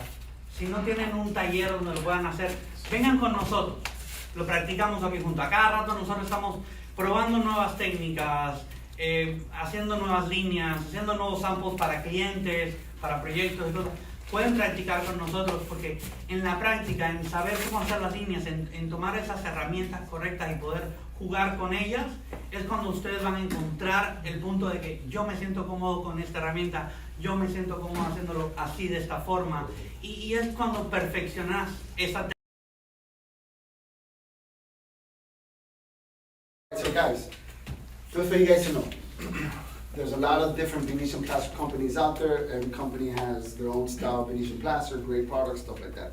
If you notice this is a gold leaf from different places. This is not the real gold leaf, this is the fake one, the imitation one. You get it in Amazon, you get it in any artistic store, stuff like that, okay? They come in a 6x6 box, 6x6 style. What I like to do is I cut them into 3, make them skinny like that, because now you're wasting a whole bunch of gold leaf. Right? So I'll cut them up, then you're gonna come back, and you have to have gloves on to it, because this breaks very easy. Without the gloves, it'll break faster, and also you'll start having glue on your hands. And this is an oil glue, so you'll have a problem taking it off. So I'll come back, all right? This is the gold leaf, and you try to put it as straight as you can on it, okay? Boom, right? So after it stays on it like that, right? It's gonna break, so all this is gonna break, but what I like to do is I break it and I push it all the way to the bottom, like that, boom. So Se rompe el papel, pero a él le gusta romperlo y luego jalarlo hacia abajo so I don't waste so much of gold leaf, because you para no desperdiciar. you waste a lot of gold leaf doing this, a lot of it. So you have to, can't be cheap with it, you have to buy extra, because you never know how much you're gonna use. No puede ser, yo no sé cómo se dice, pero codo Barato, en mi país, no puede ser barato, no barato. puede ser barato. Tacaño. Tacaño, eso. Tú tienes que comprar siempre extra, pero la puedes hacer un poco las si le haces hacia abajo y corre con él. Que no se note la pobreza en el arte. Exacto, que Pero haga un recuerden que están reloj. trabajando con un cliente millonario, no tiene que existir eso. No, y al final, mira, lo que no usas hoy en el trabajo, lo vas a usar en el siguiente o en el siguiente. O sea, al final, siempre el material que tú compras nunca se va a perder. Siempre lo vas a utilizar, o para hacer un sample, o para hacer otro trabajo, o para practicar. Entonces, en realidad, Practice. mejor que te sobra que te falte material. So Así que, they say practice makes perfect, the way I like to say it is practice makes progress. Bueno, y dato científico, 10.000 horas de práctica hacen a un máster. 10.000. Ya. ¿Qué haces el caballete ese para practicar? Sí. No, bueno, también los trabajos que vas haciendo te van dando esas horas de práctica. Pero como un piloto, the glue? Yes, yeah, you press it down. This is, when I'm tapping it, is what I'm doing. Okay. When I tap it, is. yeah, making sure that the products stay with the material, with the glue. Yeah, for situations like this, I would recommend having a good broom and a dustpan, okay? One thing that I hate about people is, it's funny, because they're like, do you have a broom? And they just give you a broom, but they don't give you a dustpan. Like, what are you supposed to do with it after you broom it up? Right? Like, it comes together, broom, dustpan, it comes together. All right, then you're gonna come back with a soft bristle brush, okay? Soft bristle brush, you don't want a hard brush. This is a little hard, but you want it soft. regresas con una And you just start- brocha que sea suave y solo empiezas a Quitar los excesos. All the extra access will come out. So, there is so. But you wanna finish your whole wall first, all right? You wanna wax it, you wanna do all that first. That's important. Esto se hace después de que se le pone la cera. Ya este es el último paso. There's stuff that you don't like, you can come back, rub off. You can start rubbing off, or you could put glue on it and start putting glue to add more to it. So this Carlos, is do just- you wax over this? Yes, you To can get wax that, over this. Yes, yes, that you can. finish Yeah. and shiny? Yeah. So, and then you can repolish it too.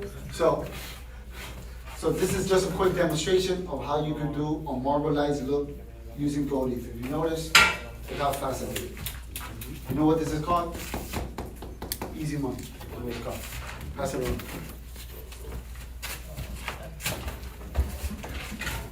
So, les recuerdo, ese material es plasma, es muy versátil, se pueden hacer texturas, no nada más marble. Plasma 3D. Y ahí está haciendo que es the last process. You like it, last G? process, right? Ya, después de eso es nada más ponerle el water. We decide how many times adhesive. Ahora se vuelve a limpiar, pulir. Después de, ya Like después, que lo terminaste, le pones los leaves y ya después le puedes poner un wax. Pero es el último. Ya vimos que se pone igual antes para poder. Sí, correcto. Esa lámina, disculpe, esa lámina no se protege con nada. No, ese no, because it's falso. So eso doesn't oxidize, no oxidize. So, el oro de verdad, it starts tarnishing you. So necesitas poner un sealer para el oro. Porque eso no es oro de verdad, se queda igual. Y cuando trabajas con 24K, Necesitas poner un sealer, porque si no, ese oro se puede comenzar poniendo verde, diferentes colores. y Because si, it's yo not voy, tarnishing. y si yo voy a usar ese 24K, ¿qué utilizo de fondo? ¿El mismo pegamento? Sí, la misma pegamento. Se llama size glue por eso. Sí, es la misma. Y si ahora mismo ya está terminado así, no se pulen esas Sí, se puede pulir. Se puede pulir y se puede sellar, pero no necesitas hacer. Es que yo he visto diferentes trabajos So, que se vuelve a so, pasar la ¿tú hablas pintura inglés? y queda mucho más fino. Por No, eso pero que todo el te- mundo me entiende a mí perfectamente. So she was asking about 24 karat gold, guys. So 24, when you use 24 karat gold, it's a different type of gold leaf, guys. You know what I mean? So then you would need to use a special sealer for that gold leaf because if not, that gold leaf will tarnish. How does it tarnish? It tarnishes with moisture in the air. Okay? Moisture in the air makes it tarnish. All right? Stuff like that. Because remember, it's very thin. It's like thin that they scrape the gold out. You know what I mean? It's basically the garbage of the gold of what it is. All right?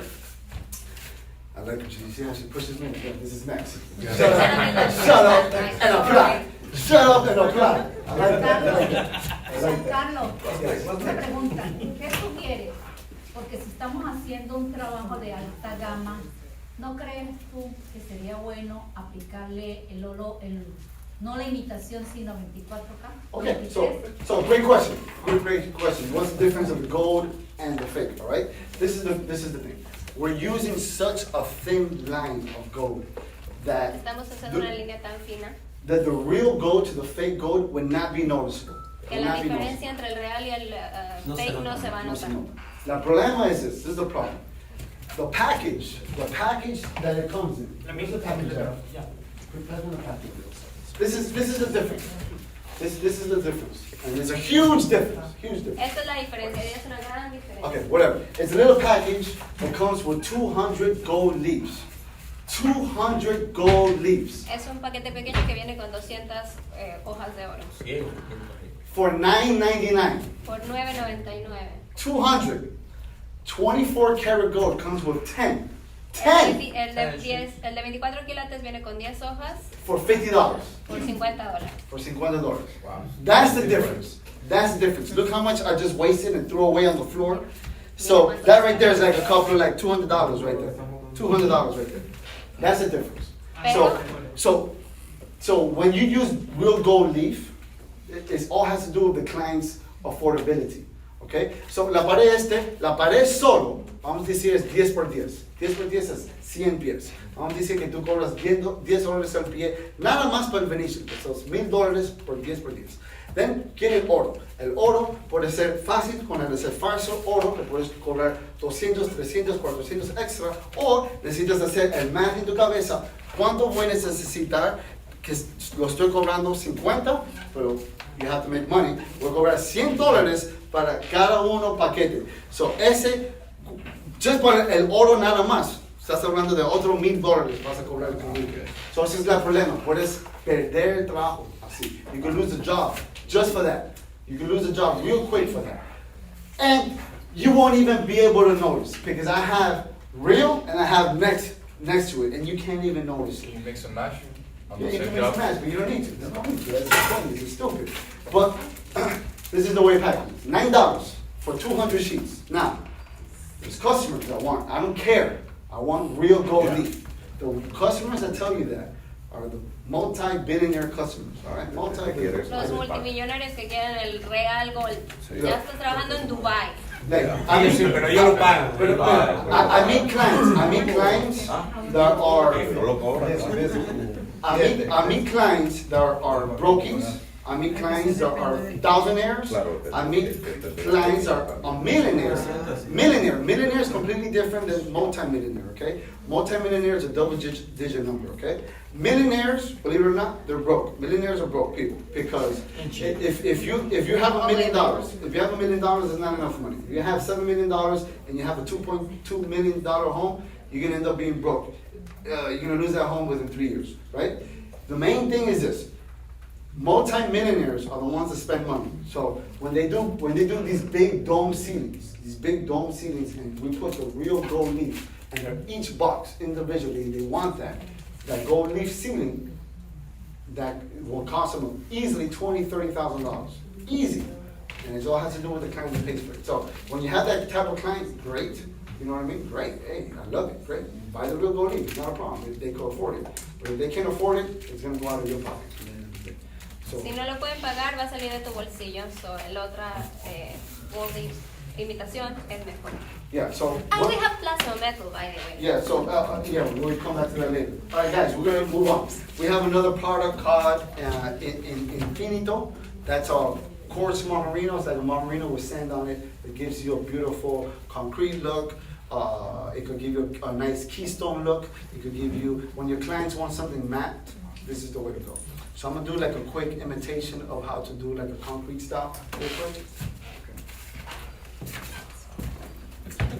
Este mismo producto que él está enseñando ahora, que es el infinito, con el que puedes obtener mucha diversidad de estilos y de diseño. Puedes hacer una imitación concreta, puedes hacer un estilo con texturas, es el que nosotros principalmente utilizamos para hacer las texturas con stencils, con formatos.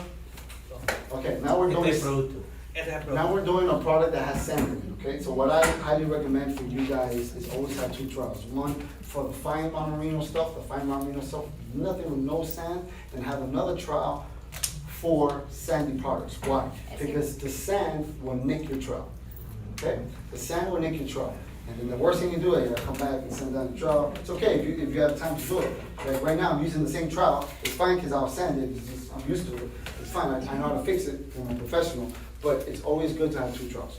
Es importante tener dos espátulas, una para los productos finos y otra como para los productos con sand que pueden rayar la llanta. Otra pregunta que te quería hacer, ¿siempre se limpian con paño húmedo o seco? Húmedo y seco. El paño te limpia así. La espátula siempre tiene que estar limpia, Sí, pero no es necesario que el paño esté húmedo, puede estar seco. Necesita estar un poquito mojado. Pues I don't get in the water. Oh, like that. Chicken things, they're mojado. Si va a quemar, que esté húmedo. Un datico que les tengo por ahí. También importante, como decía Jan en inglés, utilizaron dos espátulas siempre en el trabajo. Una que esté bien limpia y bien usada, esta para hacer los terminados finos, los terminados más como este producto infinito que son con mucha arenilla, o tener una segunda espátula para ese producto para que no se raye. Por ficha técnica, Loggia recomienda de hecho una llana dentada, lo que en mi opinión te va a hacer mucho más fácil la vida, porque la llana dentada es muy infinito, la llana que no tiene dientes de los otros productos. Si la llana dentada, le puedes poner el producto en la llana de este lado, del lado de los dientes, y te ayuda a distribuirlo más parejamente. Entonces, cuando distribuyes el producto, Because we're talking about it, let's do a demonstration with it. So this is what we call the saw trowel. Ese es el producto arenoso.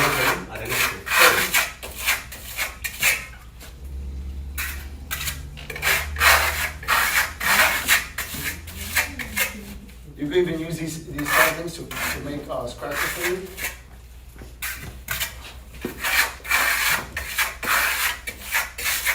Al final, ustedes son con la llana que más se acomoda.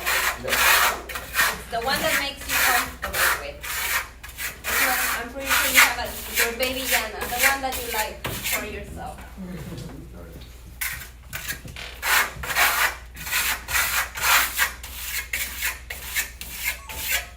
The main thing, guys, this is very important, that a lot of people don't teach. The main thing is that when you start doing a skip trowel technique, you want to do it like a river. Why do I say that? A river always connects to each other. okay? You never wanna do this. That's for rookies. That's for people that don't know what they're doing. You always wanna do it for everything to be connecting like a river. That's super, super important.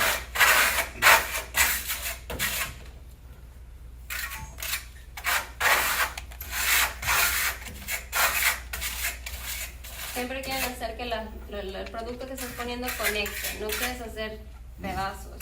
No sé bien, como una isla. Datos aleatorios. So I come back and I do a drag technique to give it more texture. Then after the fact, Es importante mencionar, este tenía una mano previa de infinito plano, ¿ok? Esta es la segunda mano, that's important. We had one previous prepared hand, okay? yes, it had already first coat. I'm sorry, guys. It's already first. Then we're gonna come back with the scratch trowel. I started calling it a doormat trowel. Why? Because this is actually a doormat where you have in front of the house and you clean your feet. This is what it is. These Italians, man, they just cut it, they put it in a trowel, and they make money out of it. Look at that. They recycle things. So look, you get this doormat trowel, and you come back, and go pin it up to it.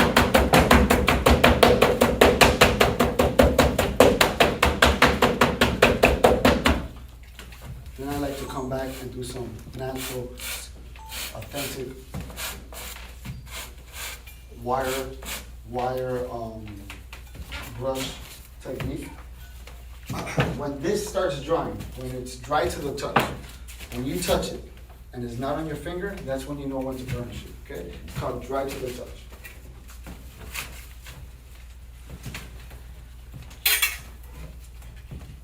Are you gonna use the brush again?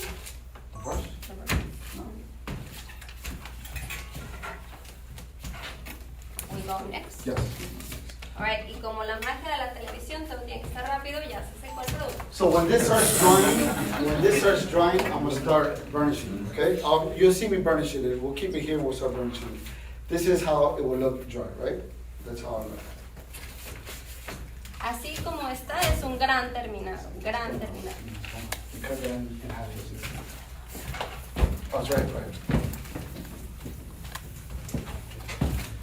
También lo estamos viendo en gris, pero hay muchos colores y siempre podemos igualar el color. Claro, Una de las cosas que también hacemos es tratamos de igualar lo más posible los colores que utilizan los clientes.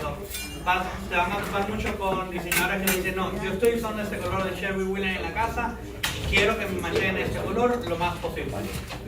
Nunca, al final, como los productos, la mayoría son basados en line, en tal, no vas a llegar a un 100% en la igualdad de productos, pero sí puedes llegar a un 90-95% en la igualdad de productos. Entonces, el color. Entonces, si hacemos eso acá en la oficina, nada más nos das el código y con gusto lo preparamos. Voy a hacer una pregunta. Adelante. ¿Esto se puede utilizar encima de losa? Este producto no. Finito no. No. Hay otros productos que hacen eso. Okay. Pero eso es otro estilo de trabajo y otro training para hacer eso. Un producto que se podría utilizar a veces parecido es el monolith o el moquete. Este es preparado.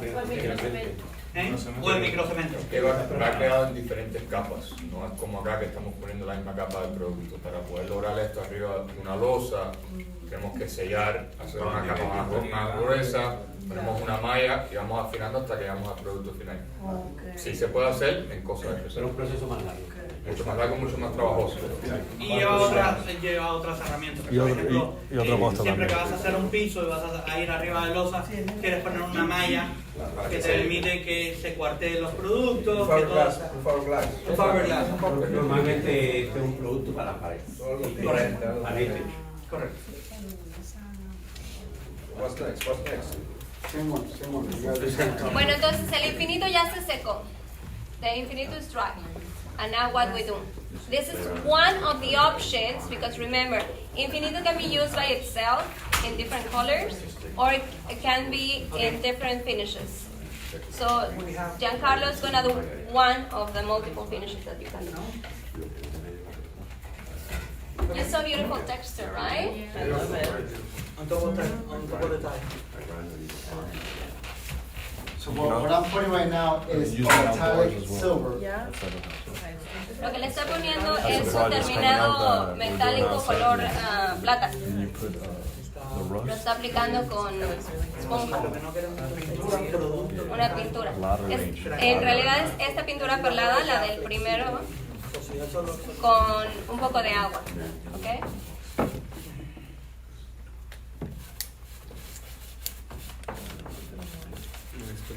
We'll have to try. It's this furly. Okay. The first one. That's me. Entonces tenemos un laboratorio. Este es color silver. Todo un piso que es nada más laboratorio de prueba. Ningún producto sale al mercado sin pasar por 1 año o 2 años de prueba. And La calidad. boom, you have it done. Y buscar el Claps to the master. Now question for everybody to wake up. How many layers of this product do you need? That was two with the, that was two layers with the metallic display.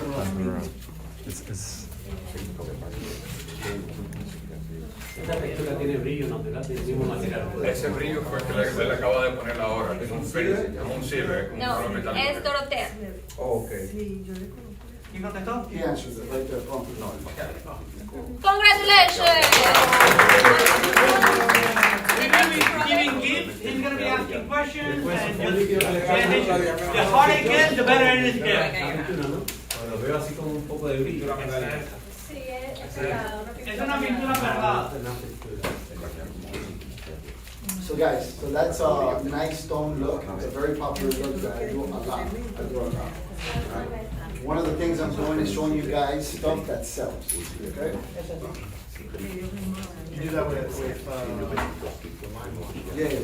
I'll show you lime wash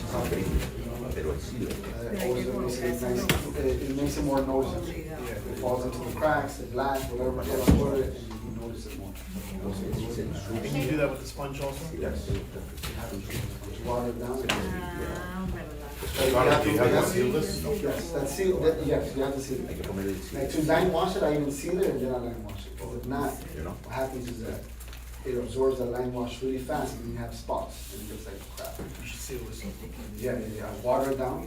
Whatever I'm gonna seal it with, because it's from Cero Plus, Cero Wax, soap sealers, whatever sealers they got. And you seal it. And actually, even for a cheaper solution, we have a product that we always use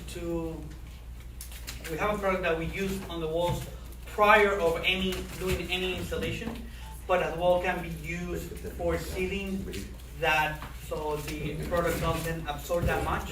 It's called Fisacryl. It's kind of like a primer. You can water it down. Una tanqueta te da para a lot, and it is really cheap. So nosotros usamos esto antes de poner el primer, ponemos ese producto porque te ayuda a que la pared no te absorba mucho primer, no te absorba mucho producto, y también te ayuda como un aislante de que las humedades y las cosas de la pared no te pasen al producto como tal. Aquí está. ¿O hay algo? El primer normalmente es para que sí, pero es para que la pintura te absorba en la pared. El producto se pega en la pared bien. Este producto es básicamente para parar absorciones. Se llama Fisacryl. Tu mejor amigo. Te lo voy a traer ahora un. Guys, if you guys want a snack, I need some sugar in my life, so I'm gonna have to get a molado or some sugar.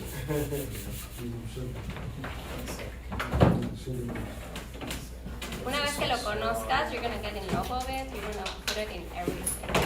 Don't put it in your sandwich because it's a little sour. Ponle el vacuum que estaba. Ahí está.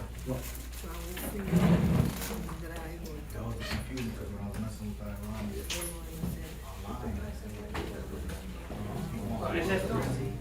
Esta tanquetica es de 5 litros, pero se diluye a 4 a 6 con agua. Entonces, de estos 5 litros obtienes 30 litros de producto. Es decir, que eso es muy bueno para la imprimación de la pared para que evite Evita la los humedad. problemas exteriores Evita- repercutan en el trabajo que se va a hacer. Correcto. Eso Y te- aparte que no hasta te- la garantiza pared un no te poco nuestro absorba trabajo. tanto producto. exterior, todos los romanos. Y cuando tienes superficies porosas, con eso puedes sellar para que no absorba el producto. Que es lo que pasa con el Le queda la pared bastante pareja. Si pones una pared que no está preparada, pues quedarte diferentes tonos, porque puedes quedando eso te sella todo. Es tu mejor amigo. Es buenísimo. Best friend, okay. It's your best friend. Got it. Thank you. Are you gonna use another one? No. Ya, you recharge battery. Not even. No. I'm already, I'm rushing.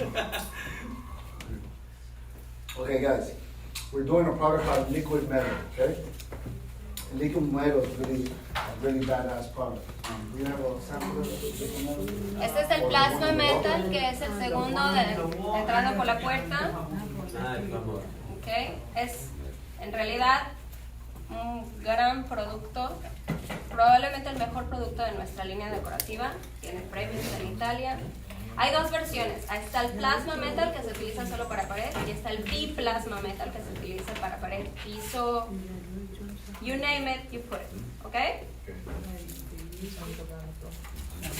So guys, this already has a first coat. No, it says al final. No, este es para second coat. What is Este es para ready to polish. Okay. All right, guys. Secret is, of course, having the wall, the substrate nice and smooth already. It takes a primer, then you put a first coat. The first coat is like doing a basic Venetian plaster coat. Put a second coat on it, nice and thick. The thicker it is, the better, guys. Haces una primera mano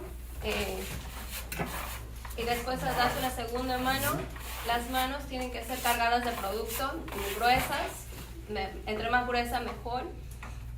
And the main thing is to start sanding it down. For the metal effect, it has to be dry overnight. So, Y para el efecto metálico tiene que estar seco 24 horas para poder empezar a pulir. Este sí, por eso tú decías que ya había que leer bien la descripción. Este es el producto, yo creo que el más lento de aplicar, because it requires time. También la forma de aplicar es muy importante. El wall tiene que estar level 5. Sí. Y, Terminado. la forma en que tú pasas la espátula te va a dar un look smooth o un look más rough. Correcto. Este producto, igual que el clásico Venetian Plaster, la pared debe estar lo más perfecta posible, porque cada llanazo que des te va a crear un efecto en el producto final. Mientras, sí, siempre te va a quedar smooth, porque al final es un producto muy técnico, lleva mucho sanding y mucho cleaning. Entonces, tienes que estarlo puliendo y limpiando, puliendo y limpiando para obtener ese efecto perfecto. Por ejemplo, si lo ven en la tabla, la superficie plástica es muy perfecta, no tiene ningún tipo de defección, perfecto. Pero sin embargo, en la pared, si nos fijamos en esa pared de acá atrás, esta pared es básicamente el mismo producto, simplemente que fue aplicado El rápido, día de la inauguración. no se limpió el día de la inauguración porque se terminó de aplicar ese día, no se limpió, entonces vas a ver muchas más líneas negras, vas a ver más imperfecciones de la pared y básicamente decidimos dejarlo justamente para eso, para poder enseñar cómo queda en una superficie 100% limpia, 100% lijada, 100% a la perfección y cómo queda en una superficie que no esté en un buen estado. Okay, to be honest, the product is so wonderful that it looks nice the way it is. In my opinion, like we have clients that fell in love with that wall, and that wall is not even perfect. El producto es tan bueno que incluso así aplicado un poco como a la carrera, luce bello y a la gente le gusta. Bueno, para gustos sean los colores. Okay, guys. Quedó muy bien lo que está fuera de lo común, algo diferente. All right, guys. So basically, the process of this particular product is sanding it. Okay. When we apply this, first things first. The sander machine that we're going to use is called Festool. Festool is a company in the UK that actually make them. Very, very good sanders. There's another company called Merca as well that has them. These sanders are expensive. They go around $800 each, but they're the truth. It's investing in your company. So what he's doing is that he's sanding it down for 300. Okay, for 300, he's taking away any imperfections on the plastic. From 300, he's going to keep going up, until it starts polishing it up. Bueno, que también viene con el backing, so te ayuda a absorber mucho ese material, ese polvo. Es increíble. Y ahora mismo le quitamos el backing, la cantidad, esto se vuelve que no se puede saber. Is this working? It does. This product is a real metal product, real metal. So super important to wear a mask where you sanded it, and when you're sanding it, this machine has a vacuum, right? So all the powder, the metal powder is being absorbed to it, but it's still metal powder flying in the air. So it's good to wear a mask because this is actually real metal, right? And it goes into your nostrils and all that. And it's approved from the FDA, so it's fine, but it could be very dangerous. So he's cleaning it out. It's too loud. He's cleaning it out. Now he's going to do the next program. Precious metals are very dangerous in sanding. Let me tell you a story. This is a good story. There's a story in Africa. Blood diamonds. Okay? Blood diamonds. Diamonds. All these Africans grab the diamonds, they bring them, they weigh them, and whatever they get paid, right? So they come, they give the guy diamonds, he has this little table of diamonds, weighs it, takes it away. This guy is a big cocaine guy. These guys are very druggy, mafia style, whatever. The thing is that this, you have these precious metals, precious rocks from natural, right? Diamonds are one of the most dangerous things in the world because you can use them to cut glass, right? So they had all these diamonds on the table, pick it up, blah, blah. He grabs his cocaine and throws it on the table and starts sniffing it, right? His cocaine. The thing is that there's pieces of diamonds in the table are now mixed with the cocaine, right? So he's sniffing the cocaine and these little pieces, particles of diamonds are going inside his nostrils. And because it was so sharp, he starts breaking it, starts cutting it, cuts all his nostrils, cuts everything inside. He fucking dies. Boom! And he dies. Within an hour, he dies. They couldn't figure out why he died. It was probably got the overdose or bad cocaine, whatever it was. But why he died is because he was sniffing diamonds by mistake, of course. So what does that mean? The whole moral of the story is this is actually a precious metal. It could be very harmful to you. So wear a mask, stuff like that. Don't breathe in these things, especially when you're sending it down.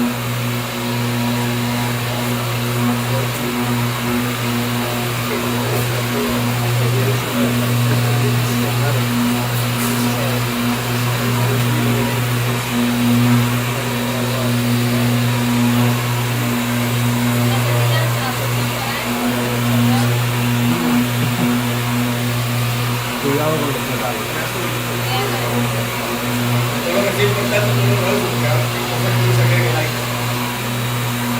No, es recomendable, por ejemplo, apagar el aire del cliente when you're standing.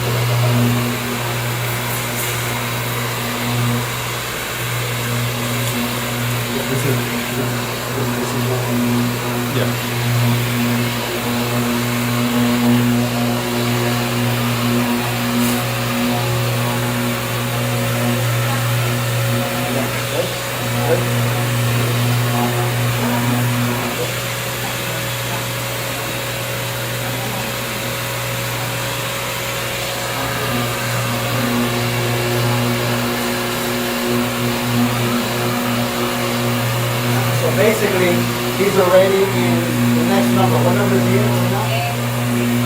Okay, he's at 600 and he's already start seeing it polished, okay?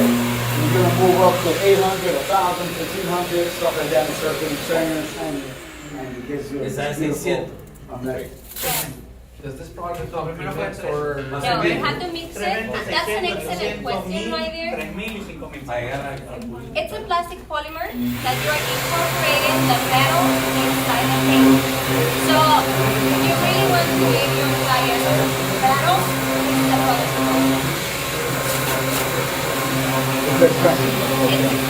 So, your first party. Again, you're having that Dubai Yeah, real gold,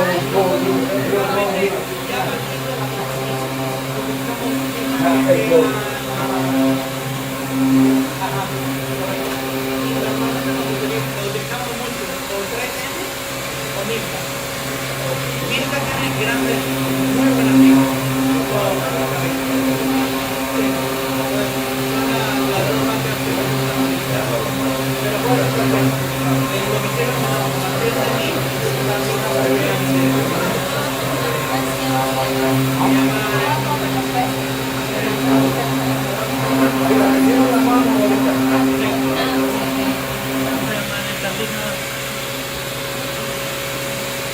So guys, this sexy piece right here, man.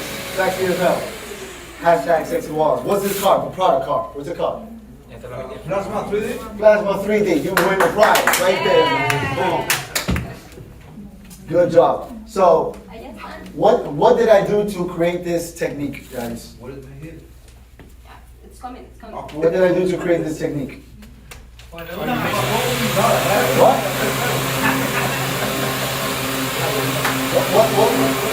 What did I do to create this technique? Go ahead. Two colors in the bag, and then we burnish. After burnishing, we polish, and then we did the painting with ink, and then the logo. He answered perfectly. He went to prize two. Another prize. Okay, you gotta have 3 prizes already. This one goes. Another prize. What do you got? What do you get? You got all prizes. Here we have 3 prizes of $100 gift card. So the harder the questions are going to be getting, they're going to be giving it away. Okay. One of the hardest questions here. What is the owner's name of Loggia? Okay. Alex. Yes,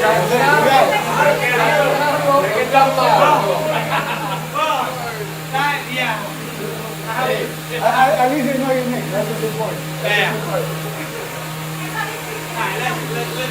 Let's do it. Let's do it. Read the word on the board. Una pregunta en español. La pregunta. Vamos a hablar un poquito más adelante. Sí, no sacamos los premios cada una, no. Para que presten atención. Ese es lo que Don't worry, we have a technical sheet and all the standards. The numbers.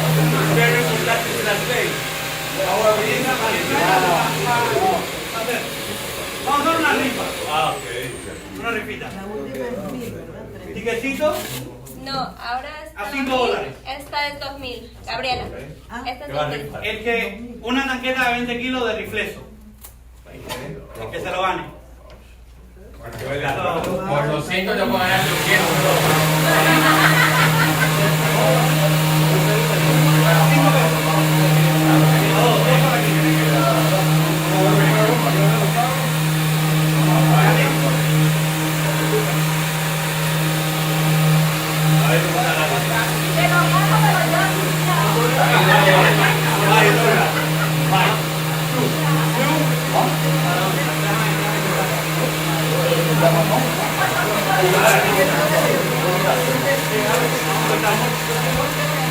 Peso, 1 kilo, 20 kilos of peso.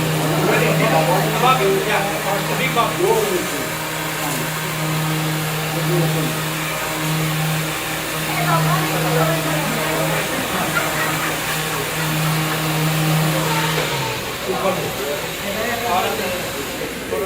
And we're going to, with the last O ahí está grabada también. So every time you purchase products with us, we're going to review with you the materials, the technical data, everything. So if you didn't catch something, don't worry. We got your back. Okay?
Alright, this is quickly done. Remember, este producto takes a while to be done. Okay? It needs to be done with calm, patience, but quickly done. Look at it. And commercial for the plasma, you can apply it everywhere. I mean, buy plasma for the floor, but for example, if you have a project, let's say a wooden table, and you want to turn that table into metal, you can. Doors. Transform $50 doors into $100 doors with our plasma metal. Okay? Mix it with paint. It does. It does. It comes everything together. Comes the mixer and the powder. And Beautiful, right? yes. Yep. So guys, imagine having this on a freaking wall. Just you come into the wall to the house and there's a metal wall in the house. Badass. It comes in copper, it comes in gold, it comes in bronze, all that. But the thing is that it's a hashtag holy shit wall. When you walk in, you're like, holy shit. That's the point that it gives. It's a real metal. It's, of course, you apply it and then you sand it. You know, it's an easy style to do, but it's just a beautiful look. And it has so many applications. I just had for the Miami, the art event. I had one artist, Art Basel, and one artist made a sculpture with it. Yeah. Normalmente todo lo trabaja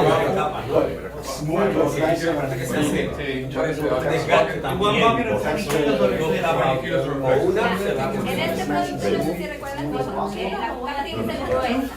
Normalmente es una capa, déjame sacar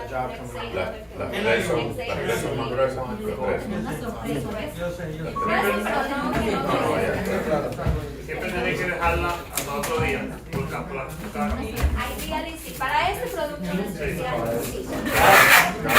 cada capa hay que dejarla 24 horas. Lo haces mañana, lo haces por la tarde, el siguiente por la mañana. Eso es bueno. El mismo día tengo que ponerle 2 capas. Un día muy chiquito, no hay presión. Sí, es un trabajo que se toma su tiempo. Viene así, adentro, yo sé que hace tu nombre. Franklin. No, el de atrás. Your name. Ambrogio. I know your name. Alright, Ambrogio. So So it comes, it's a two-part product. It comes the base, then the base, and then the powder. So when you open the container, you put the powder in there, you mix it, and then you start working. Es muy importante cada vez que vayan a empezar a mezclarlo, porque again, it's metal powder, so it's gonna naturally sink. Sí, se asienta. You said it so well. And how much square footage does it cover? That's a great question for the ladies. It's always looking gorgeous. Janet, she's the one that knows all the price. Once you mix it, you seal it, and then for the next day, the next layer. It could. It will start getting hardened. It will start getting hardened in time. So you have to try to use it as fast as you can. Normalmente los productos cuando se cierran no se echan al respecto. This is like the density of it is like a fine merino. So depending on the size it becomes, it's a 2-coat process. I would say at least. What size is it coming? This is the size. This is 1 liter. Because it's a product that it won't last long. So this is 1 liter, and that would probably give you maybe, I'll probably say, maybe because of this, I'll probably give you maybe 100 square feet. Can you spray this? 20 square feet.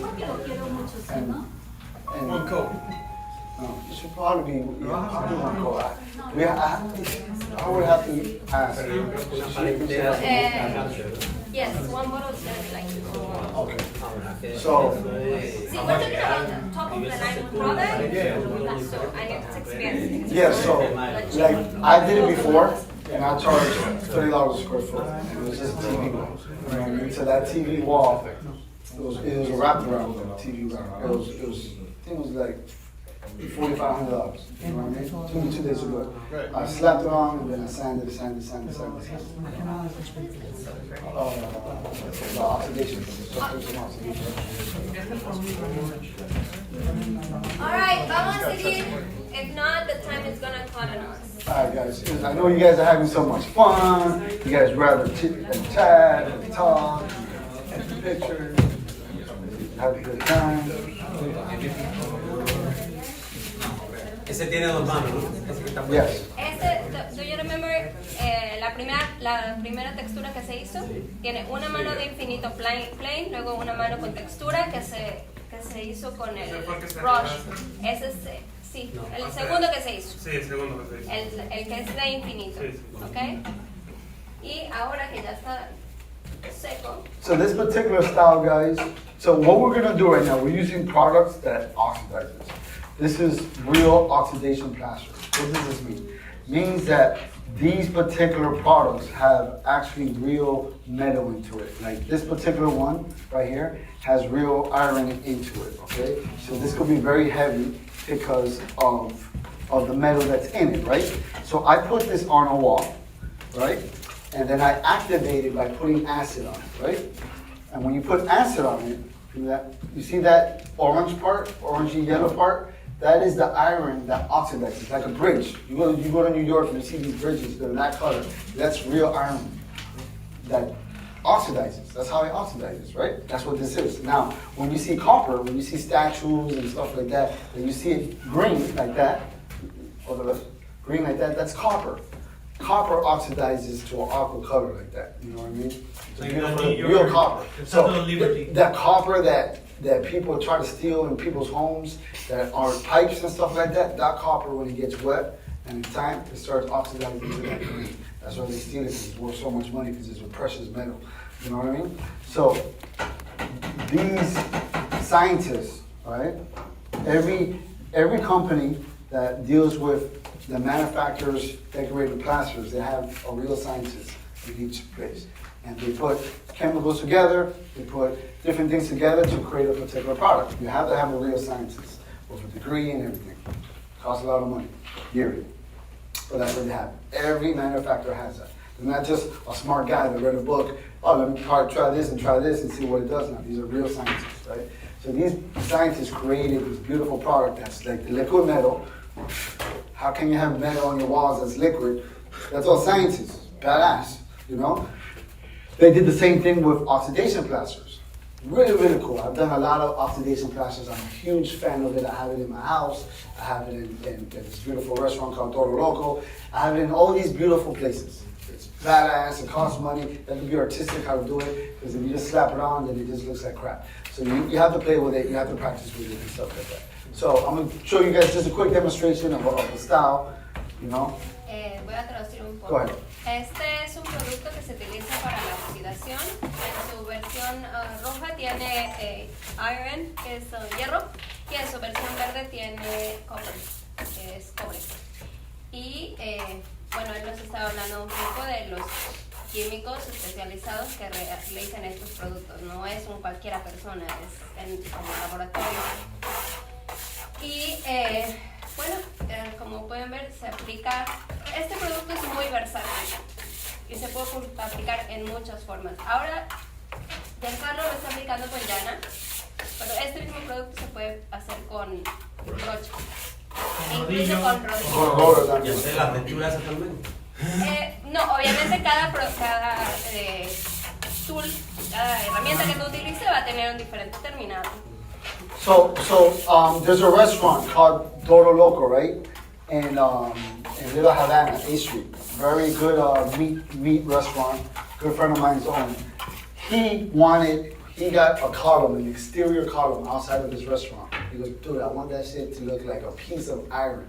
And I was like, look, we have this product, blah, blah, blah, that we could do it. He goes, I love it, let's do it. I was so excited to do it because he was bold enough to do it. People are scared to do these different type of finishes, and I cannot promise him how it's gonna look neither. I can't tell him like, look, yeah, it'll be all orange and reddish and here, and then this will look like this. I can't, because it's a natural thing. It happens on its own, right? Y como es oxidación natural, no puedes garantizar exactamente el terminado. Es más bien como una aventura. Yeah, I can't be like, oh, over here to the left, I'll make sure it looks a little bit like this. To the right, I can make it sure that it looks like this. It's very hard to do that, right? So what I did was I grabbed this product, put it in a bucket, and I rolled it on, right? First coat, I rolled it on. Second coat, I did it with a spatula, so I put it thicker in areas. The thicker it is, the better it is. It oxidizes a little bit different. One thinner layers, thicker layers. It has its highs and lows, it has volume into it, right? So I rolled it on the first coat. Second coat, I trod it on, let that dry, and then I started putting acid on it. Now, the way I started putting acid on it was I put all the acid together, and I grabbed the roller, and I started rolling the acid on at first, right? So everything gets oxidized. Then I get a sponge and I start putting it in different areas, so it has different looks, different volumes. Now that was my goal. So I had to look on authentic stuff like that. And it came out badass, it's live out there. I'll show you pictures, I'll post it on Instagram probably tonight so you guys can see it. And it gives you a beautiful look, guys. Like, this stuff is very, very creative and very finished. Oh, my boy Daniel over here, he puts it in furniture. He has it in his furniture pieces. He has it on a bar. He's a crackhead. He does it all over the place. And it looks badass. It looks badass. It looks beautiful, beautiful, beautiful. So something like this, right? We'll show you as well a house with that and the exterior wall. I have this in my house too. So this is how it's going to look when it dries. Cuando se seque que se ve la terminación. Así se va a ver. Oh shit. Cuando se seque se va a ver así. Entonces después viene el proceso de oxidar. All right, now what we do is that we have to put acid. Now, this acid is basically Ahora real vamos a acid. poner el ácido, el activador. It's a real acid. It actually activates it to start oxidizing the metal into it. Okay, so it's a process. So there's two activators. There's one that is for the iron, and then there's one that is for the copper. Okay, so it's a mixture.